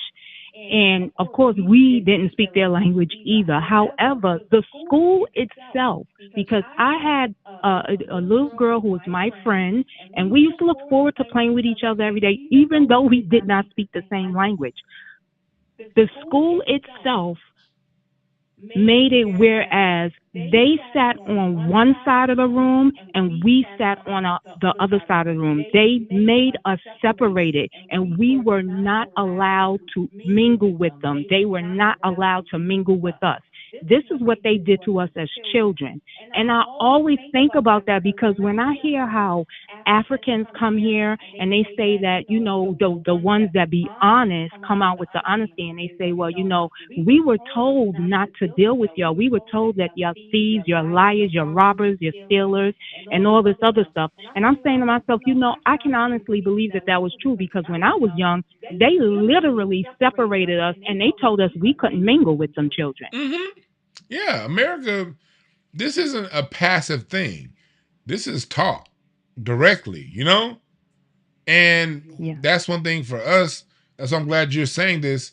That's why it's important for us to acknowledge this stuff, because you get these jokers today, like Spike Lee was saying, oh no, we all grew up as one big melting pot in New York and we were all together. And no, not true. If we were all together, you never would have made Do the Right Thing. So right. These jokers now want to come down and retell a story because there's a money motivation behind it. And sometimes it's not even a money motivation. A lot of Negroes it's a white approval motivation. White people gonna like you if I say it, so I'm gonna say it. So people like you that were there, it's best that, because I wasn't there in New York. I was in LA and I saw how they did it in LA. Same thing with the ESL learners. They were segregated. You know what I mean? But all of our non-English speakers in LA, they look different. They was Mexican, El Salvadorian, or whatever. We didn't have black people that didn't speak English. You know what I mean? Here in LA. Right. But but different city, different population, but it's the same story. That's why it's important that you call it and speak up. So thanks for giving us a call. You're welcome. Thank you. Thank you. Bye-bye. Yeah, different coasts, different groups of people, but same story. They did the same thing with the Mexicans and El Salvadorians out here. The ESL kids, I remember as a kid, the ESL kids sat on a different side. And while we have to be doing our work, they just be sitting there getting free time. I'd be mad as hell. Like, why they get to sit? You look at the ESL kids' homework, and when you in the third grade, you don't know. You don't know.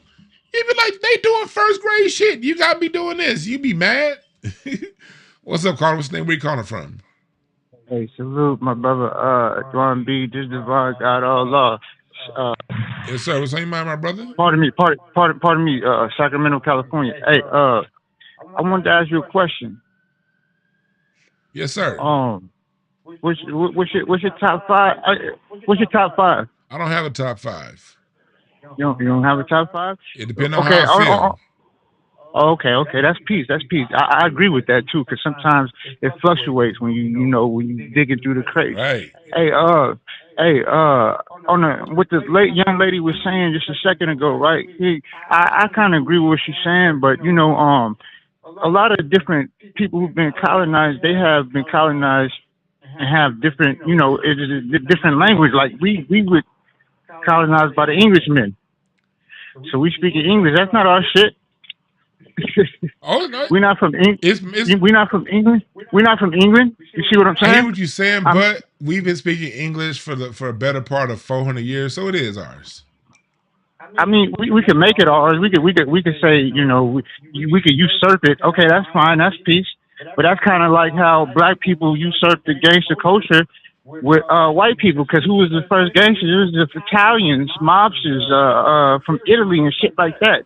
That wasn't black people culture. Black people was warriors, and they were doing different things. They were, family oriented, and it wasn't just like about. It wasn't a lot of differences like gender wars and misogyny and misandry. It was unity. It wasn't a matriarch or a patriarch. see what I'm saying? So a lot of us we talk about the Latinos and the Jamaicans and Haitians and stuff, but a lot of us too, we gotta be careful because a lot of us too have taken on the identity of the European here in America.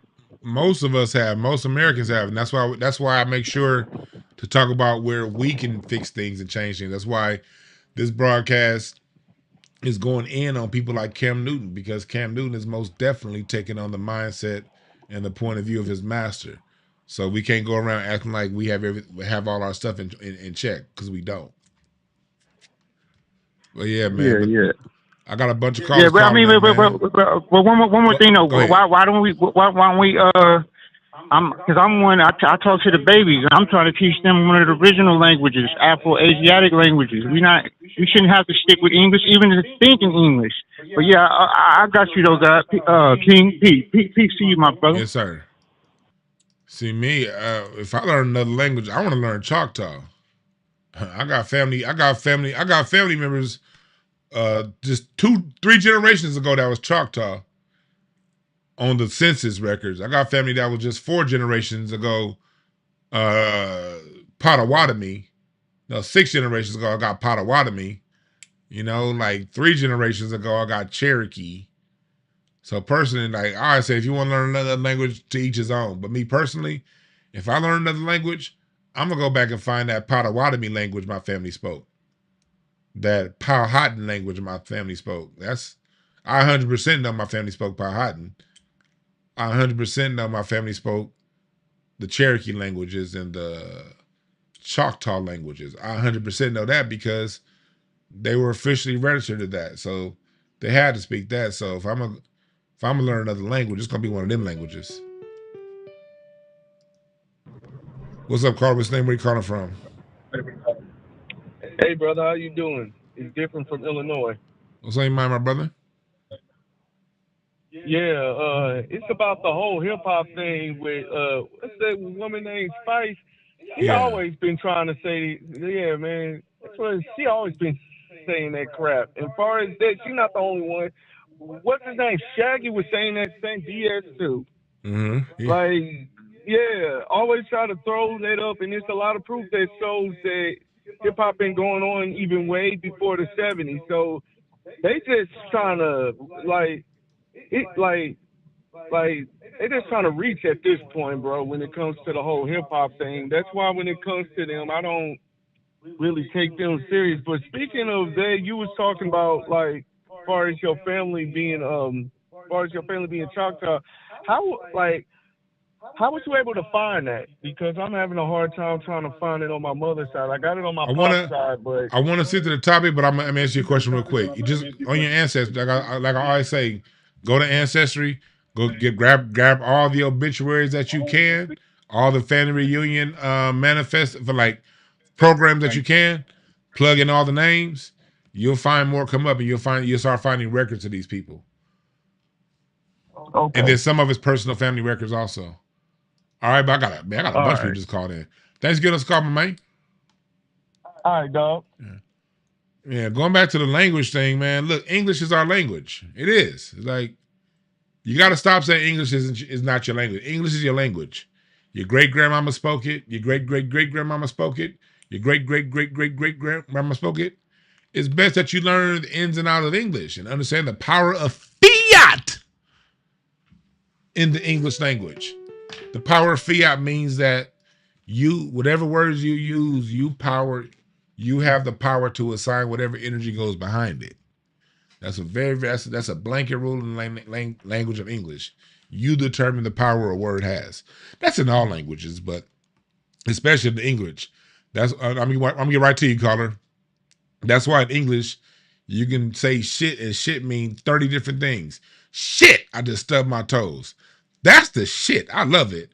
Man, fuck that shit. I ain't messing with that. You got that's a shitty person right there. Man, that is the shit. So you see how one word can take on so many contexts? Because that's the power of English, but you're not going to dive into it and use it to your power unless you understand that you have the power. But you won't understand that you have the power if you're saying this ain't my language. You're never going to take time to find out the power that you have within it. So if you don't take the turn out the power that you have within the language, you won't understand the power you give others when you let them dictate the power of the language to you. What's up, caller? What's your name? Where you calling from? What up, though? This is Mike out of Memphis, brother. What's up, Mike? What's your name, my brother? All right. Hey, man, I just look at it like this. I look at somebody like Busta Rhymes. He said we don't have no culture, but we old enough to remember. Look at him and the leaders of the new school. I remember seeing him on Arsenio Hall when they premiered the song "What's the Scenario." Now tell me, who culture was he emulating and dressing like with the short locks? Right. The Duckworth, what was it called? A duck head shirt, duck head pants. He was copying Q-Tip in them. So I'm like, right. It's BS. And what get me is, okay, you come to a country or your first generation. Wouldn't it make common sense to, hey, man, let's link up with these people. Yeah, we look alike, but it's a difference between these so-called blacks today from other places of the earth than the blacks of yesteryear, because this stuff is nothing alive. But it's like, you know what? We appreciate the culture and we'll partake in it. And like I said, we're so much more than entertainment and everything. So cool, yeah, y'all can have the rap and do all that whoopie-whoop, but y'all still cannot replace us. You cannot put in the struggle that we put in on this turf, because we are from here. You can run here and say this all day, but I'm glad all this stuff happening. Brother, thank you for letting me come in, say my piece, and I'm up. I appreciate the call, my brother. Ain't right, but I'm gonna edit what he said by one thing. Nah, you can't have the rap either. He was being nice. I'm not gonna be so nice. You came in our culture. No, you can't have the rap. As a matter of fact, give me reggae back. You want to play? If you want to play that game, give me our Black American instruments back. See, here's the thing, folks.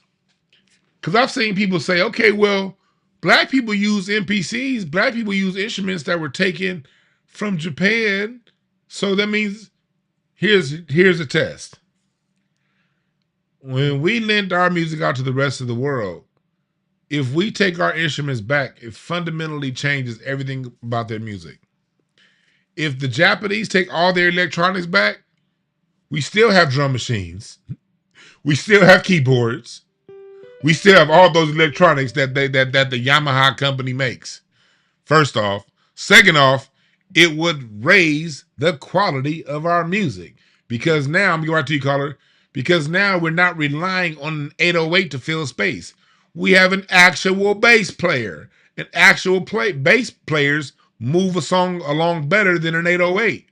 Now we're going to have to go back to using strings, horns, and those elements that make those sweeteners that make music beautiful instead of relying on an 808. You kick out Japanese electronic instruments from Black American music, the quality of music goes up overnight. What's up, caller? What's the name? Where you calling from? AGC out of Houston. What's the name, my brother? So when you're talking about language and English being ours, the whole world uses the English language because it's the language of commerce. So even if a person speaks a language other than English, they have to know English in order to be part of the world economy.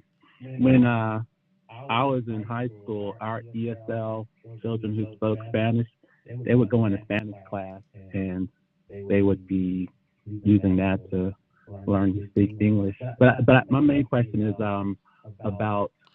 But just to answer that, yeah. No, language is neutral. Any language is to anybody. Now, understand the nuances of any language, you got to understand the nuances of the culture. And who better understands the nuances of American culture than black people? Think about it. Yes, and this is how dope it is. We have the international language. We speak the language of international trade. So we have the least motivating reasons to learn another language. But go ahead. Agreed. So when you spoke about James Brown being the foundation and Sly Stone and that whole connectivity being used, as well as Jamaicans having a connection to James Brown and their musical foundation, the question I have is, I will argue with people that George Clinton was also instrumental with the foundation of hip hop, but rap in particular in New York and in Los Angeles, with the Uncle Jam's Army being real important in Los Angeles, and the fact that George Clinton allowed for his music to be used basically royalty free by the early rappers in New York. So is that true to say to people, or am I misstepping when I make that assertion? Oh, George Clinton is a major piece. Like, here's the thing. We point to James Brown because James Brown started funk and he rapped before that. And George Clinton also points to James Brown. George Clinton and James Brown, when James Brown was doing funk, George Clinton was still doing doo-wop music. And then after George Clinton left doo-wop, he went more into rock, heavy metal with the early stages of Funkadelic. Funkadelic was more of a metal rock band. They didn't get funky until James Brown's musicians came over to Parliament. Bootsy Collins came over to Parliament, brought his brother Catfish Collins. He brought Frank Cash Waddy on drums. He brought Fred Wesley and Maceo Parker. That's when Parliament started doing funk. It was once they got James Brown's musicians is when they turned to a funk band. That's the reason why we always point to James Brown. But the story is much bigger than James Brown. James Brown was the spark, but it's Black American music culture. It's James Brown. It's Junie Morrison. It's Bernie Worrell. It's Bootsy Collins. It's George Clinton. It's Slave. It's Ward. Sly and the Family Stone. The Mizell Brothers. You can go down the line. Herbie Hancock. I mean, it's legions of Black Americans that hip hop is rooted in. It's not just James Brown. It's Donald Byrd. It's Roy Ayers. It's all of that stuff. Hip hop is rooted in. It's rooted in Black American music culture. But just to be clear, the reason why we point to James Brown, because James Brown was the first one to put the beat on the one, and he created the beat that hip hop thrives on. That was it. I appreciate it. Thanks. Yes, sir, man. Thanks for getting us a call. Yeah, that's the reason why I go to James Brown. Remember, guys, more than just James Brown. It's everybody. It's Cool in the Game. It's Shaka Khan. It's everybody. It's Curtis Mayfield. You can go down the line, man. It's the Isley Brothers. It's all that's Johnny Guitar Watson. It's Louis Jordan. It's Ray Charles. It's Motown.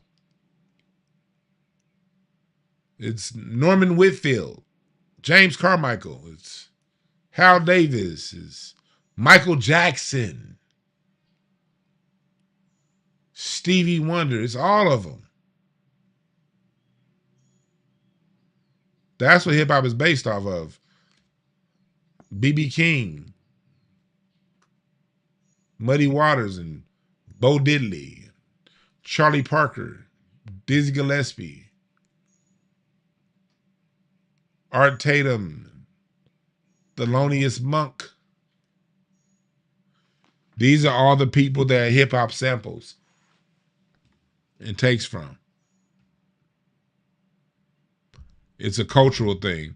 But to be very clear, the reason why we always point to James Brown, because James Brown changed the beat. James Brown changed the way music was put together. He changed the way it's recorded. He changed the beat. He put it on the one. And when James Brown put it on the one, it changed the chemistry and it added a new wrinkle in time. That's Sly and the Family Stone, Watts 103rd Street Band, and so on and so forth. The Neville Brothers, Isaac Hayes, they all took from that and then expanded it and did their own thing with it. What's up, caller? What's the name? Where you calling from? Hey, Mr. D1, I'm calling from West Africa, Ghana. Yes, sir. What's on your mind, my brother? Mustafa. Yes, sir. What's on your mind?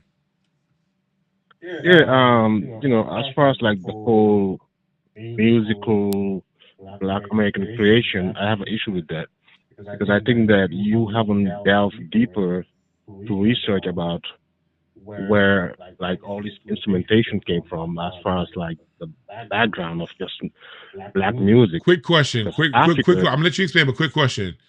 Do you feel I haven't delved deeper, or do you know I haven't delved deeper? Have you done your? I'm asking this for a reason. I'm asking, am I dealing with your feelings or what you researched? No, I mean, like for me, it's just like you can address one out of the aisle and then ignore the other, and I feel like everything is in like kind of like just interconnected and woven.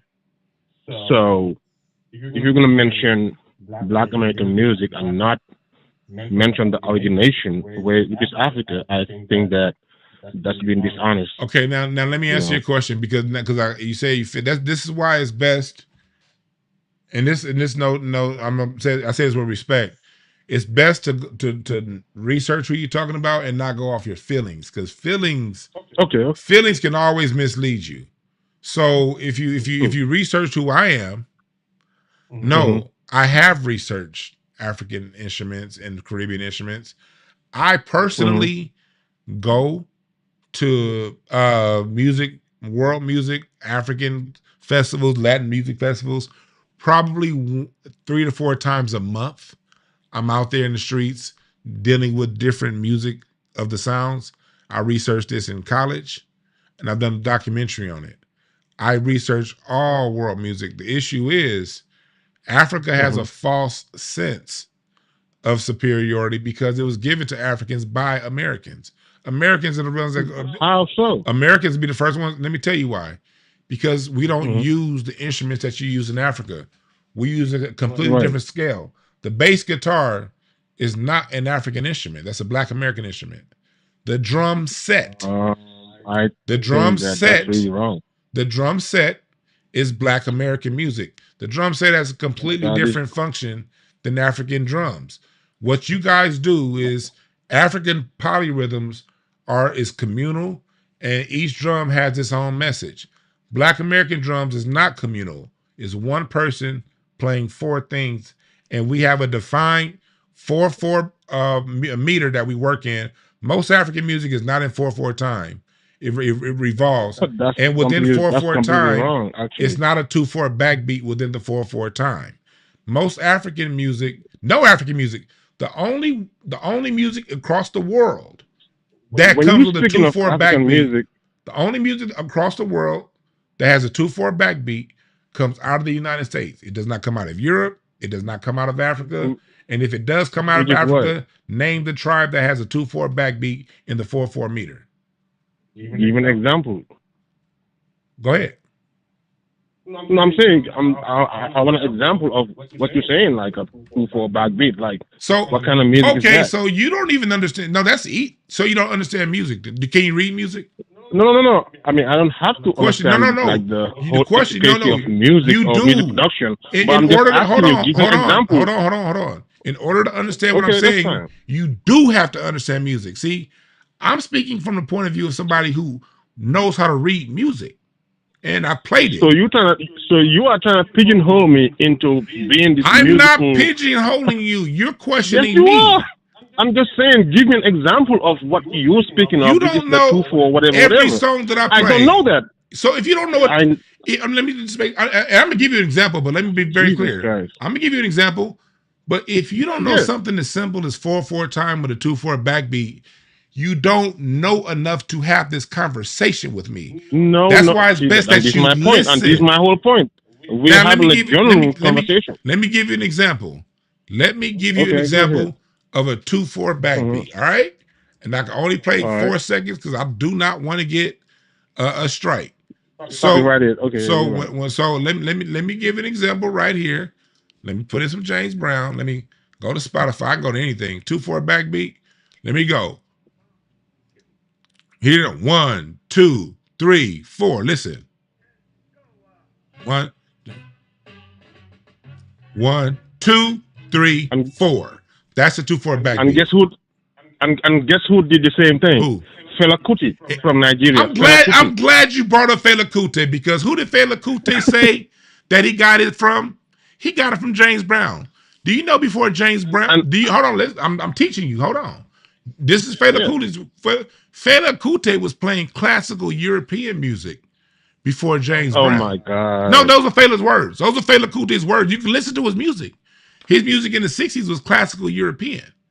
He didn't put it on the 2/4 backbeat until he heard James Brown and Miles Davis. When he came to LA in 1971, right after Miles Davis released Bitches Brew, Fela Kuti himself said that he got his sound from Miles Davis's Bitches Brew, and he got the militancy from James Brown. That's Fela's word, son. Oh my God! And do you know? Hold on, let me teach you more about Africa. Fela is not the first breakout star from Africa. It's Hugh. I know that. Of course, It's Hugh Masekela. Hugh Masekela was the first African to cross over to America in 1968 with Grazing in the Grass. But have you heard of this African artist from Senegal called Youssou? Now, let me tell you something. Us as Black Americans, we ain't heard of none of you motherfuckers because we don't listen to you. No. Listen, I'm telling you to tell you that he is. Listen. You see what I'm saying? You No, actually, we don't listen. You trying to just downplay. No. You say you. There is no I'm influence. telling you. What I'm saying is the drum set was invented in 1869 by D.D. Chandler.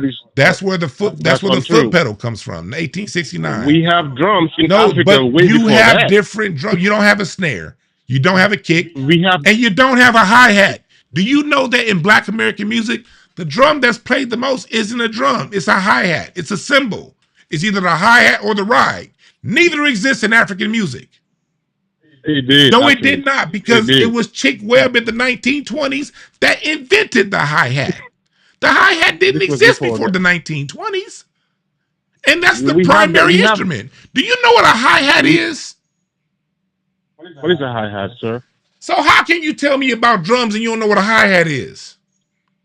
That's the primary drum. I mean, it could have American drums are based on the hi-hat. That's the click, click, click, click, click, click.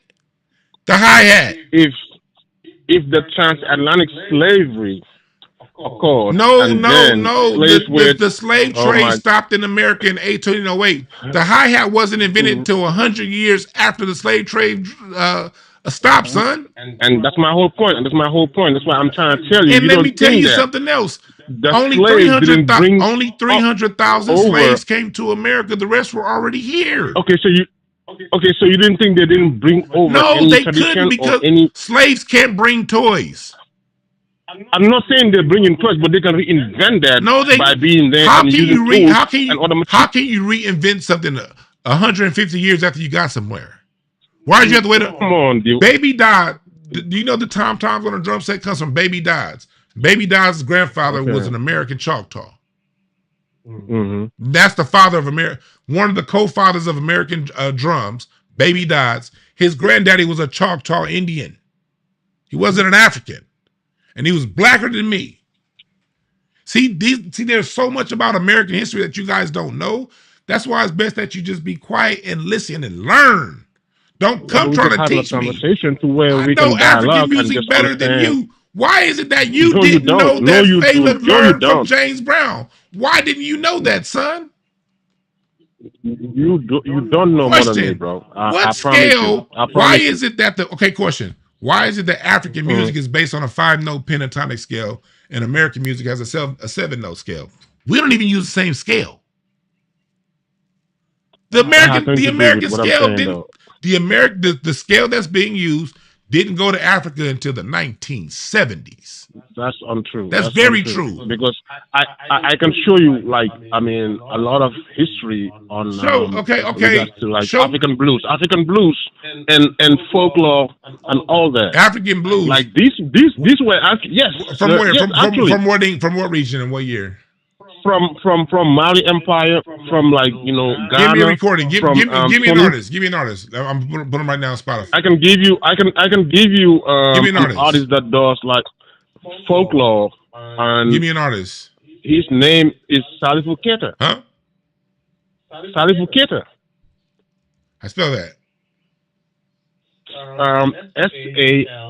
Salifu Keita. Salifou Keita. And it's many more. Let me see here. It runs deep. You says that didn't come up. Salifu. IFU. And Keita, Keita. He's from Mali. Salsa Keita from Mali. He's 76 years old, and here he is right here. He's from Mali, and look at the instruments that he's using. He's using American instruments. The kora. No, he's using the guitar. It's different than the kora. But I mean, it's modernized now. It's different. But, the kora is based on a different note scale. The guitars he's using, this guitar that he's using was patented by Black Americans in 1885. This is a 7-note scale. This is using an American scale. This guitar, it's not a kora. A kora is based on a pentatonic about scale. The music. He uses he plays the kora like look at this on shows like live shows. No, I see him using. Let me pull up one of his live shows. First off, again, you're talking to somebody who came after all of this stuff that you guys played. It came after y'all listened to us. African music changed once it got in contact with Black Americans. Let's look on stage. That is a fact. That's a fact. Okay, let's look on stage. I can tell you a band. Let's look on stage. Let's got the Black American guitar. First off, in this, he's using the Black American the 4. That's in 4/4 time. 4/4 time, 2/4 backbeat. That's American. It's not African. He's not even using the African beat. This is an American beat. Do you know your music? Are you serious? Do you understand this? He makes African music. And this sound, and then, even though this has American instrument, it don't sound nothing like what we do. We ain't sound. It ain't not one. It ain't no Whitney Houston, no Whitney Dallas, no Whitney Buffalo. That's gonna sound like this. All right, dude, you got it, brother. I'm about to head out. No. I'm gonna stay down. Oh yeah. No. I mean, I got other duties to adhere to, but it was nice talking to you. And now, I'm hoping that we will do it again. Go back to my catalog and learn something, my brother. Man, you have a good day. Yes, sir. All right, thank you. Man, please listen. Americans, like he's in 4/4. You guys can look it up. 4/4 time was nowhere in Africa. Not with a 2/4 backbeat. This nigga singing about being an albino.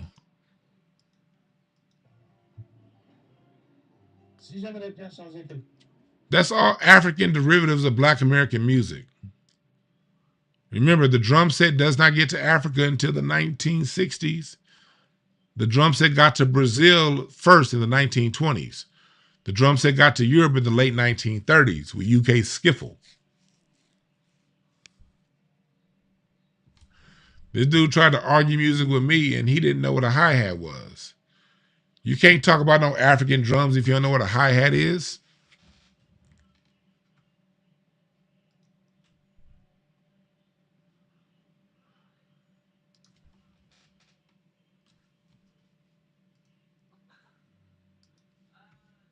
You can't talk to me about what an African drum is if you don't know what a hi-hat is.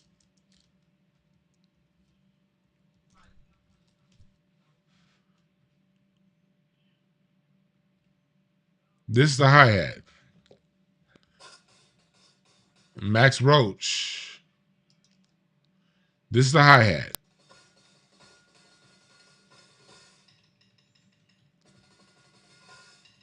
Max Roach playing the hi-hat. The hi-hat is the dominant sound that you hear. The hi-hat gives you water and it gives you air as elements.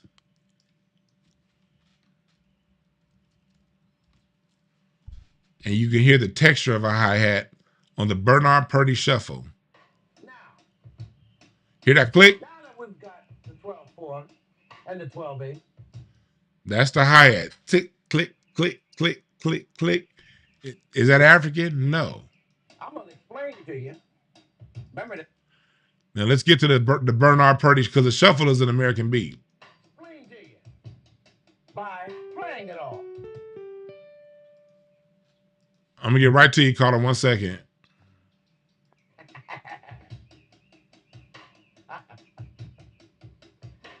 Hear that? And that kick you hear is the foot pedal. This foot pedal was invented by D.D. Chandler. And this foot pedal right here allows drummers to play all 4 beats at once. Instead of having 2 different drummers or 3 different drummers, the foot pedal allows for the drummer to play all the drums in one person. And an example of that, and I'm gonna get right to you, caller, is Dennis Chambers. You look at Dennis Chambers, this is different than African drums. If you listen, I'm pretty sure you're gonna do a solo at the end.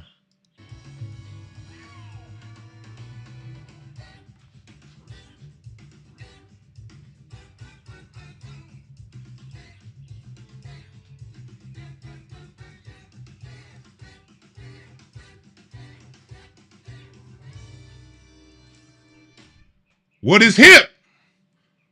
Hope y'all don't get a strike. That's a completely different texture. Hear the dynamics, the punch. That sounds completely different than this.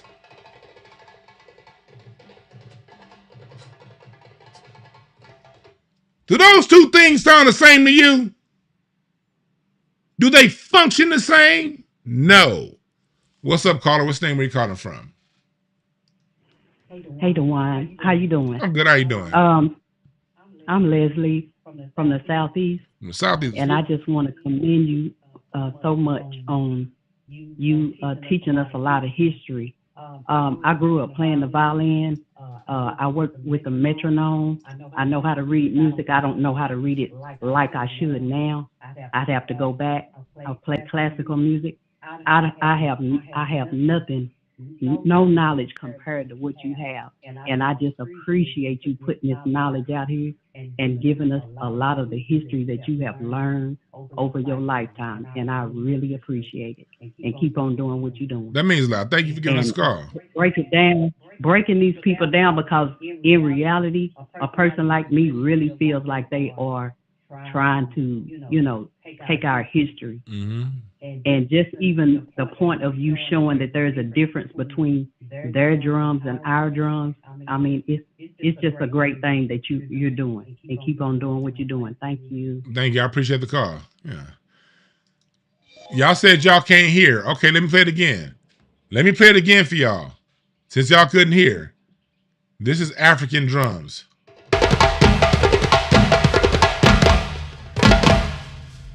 That's African drums. These are Black American drums.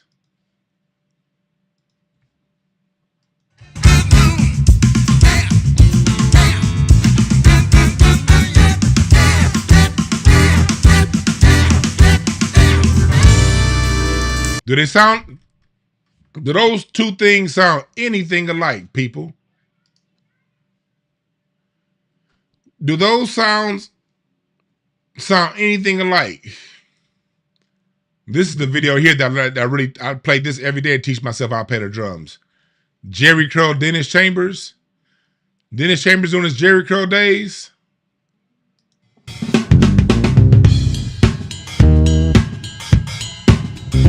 Hear that pocket?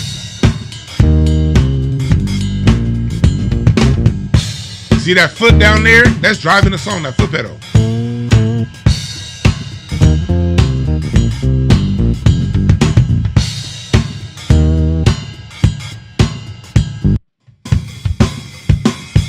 This Dennis Chambers right here, boy. Don't he look like he look just like Ice Cube back in the day. Dennis Chambers started playing the drums for Parliament Funkadelic as a 17-year-old.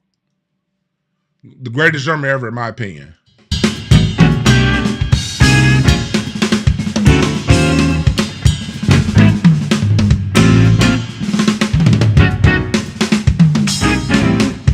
Hear that?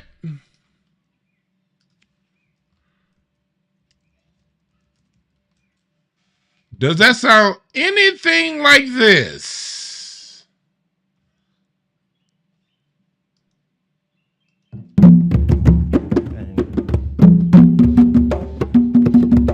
So are we gonna learn? Huh? The drums came from Africa. The drums came from Africa.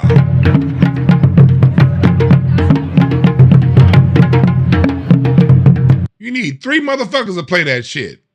In America, you don't need no 3 people. You just need 1 person in the pocket. You just need 1 person that's in the pocket. Come on, Dennis Chambers. Show them.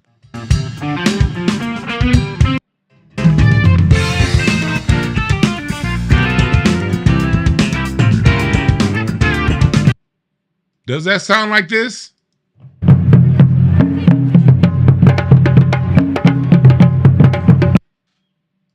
Huh?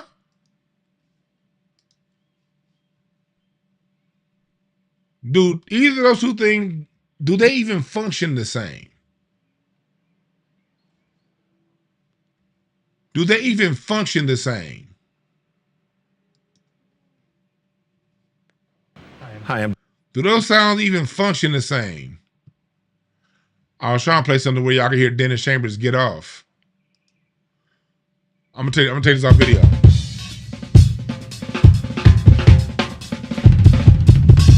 This is Black American drum.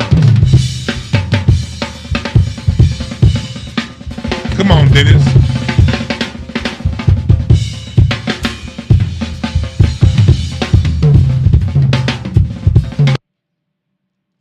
Does it sound like Sonny Emery? That's Dennis Chambers. This Sonny Emery when he was Earth and Fire. Watch Sonny. Watch him twirl his twigs. Look at Sonny. Come on, Sonny.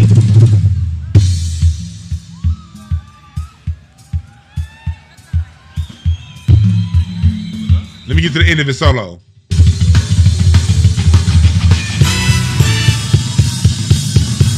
Come on, Sonny.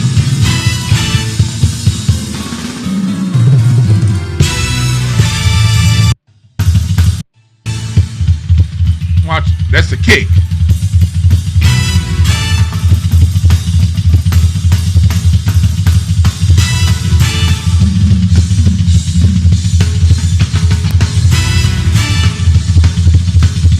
Still twirling the sticks.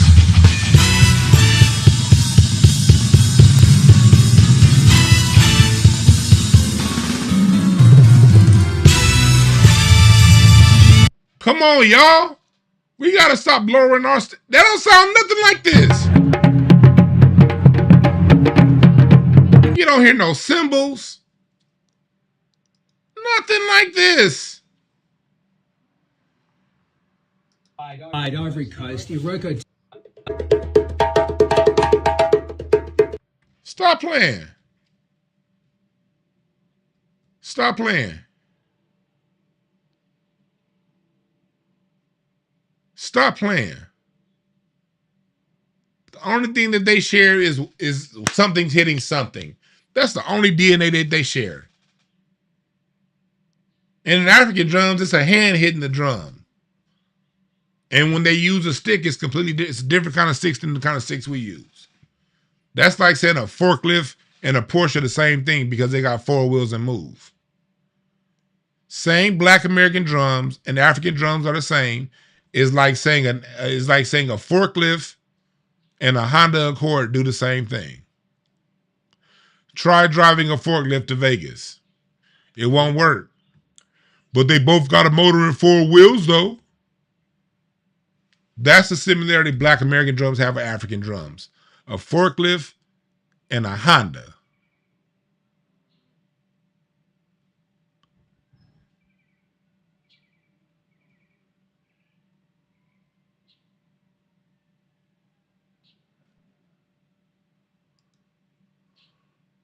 Oh, I'll be there too, Monique. I'll be there.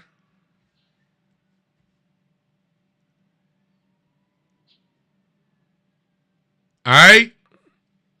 So hopefully you guys learned something today. Hopefully you guys learned something today. All right. Thank y'all again for listening. Join the raffle. Join the raffle. And if a Jamaican or an African try to say that we learned that music, say, show me a drum set in your nation before 1920, before 1950. All right? Y'all have a good one. We out.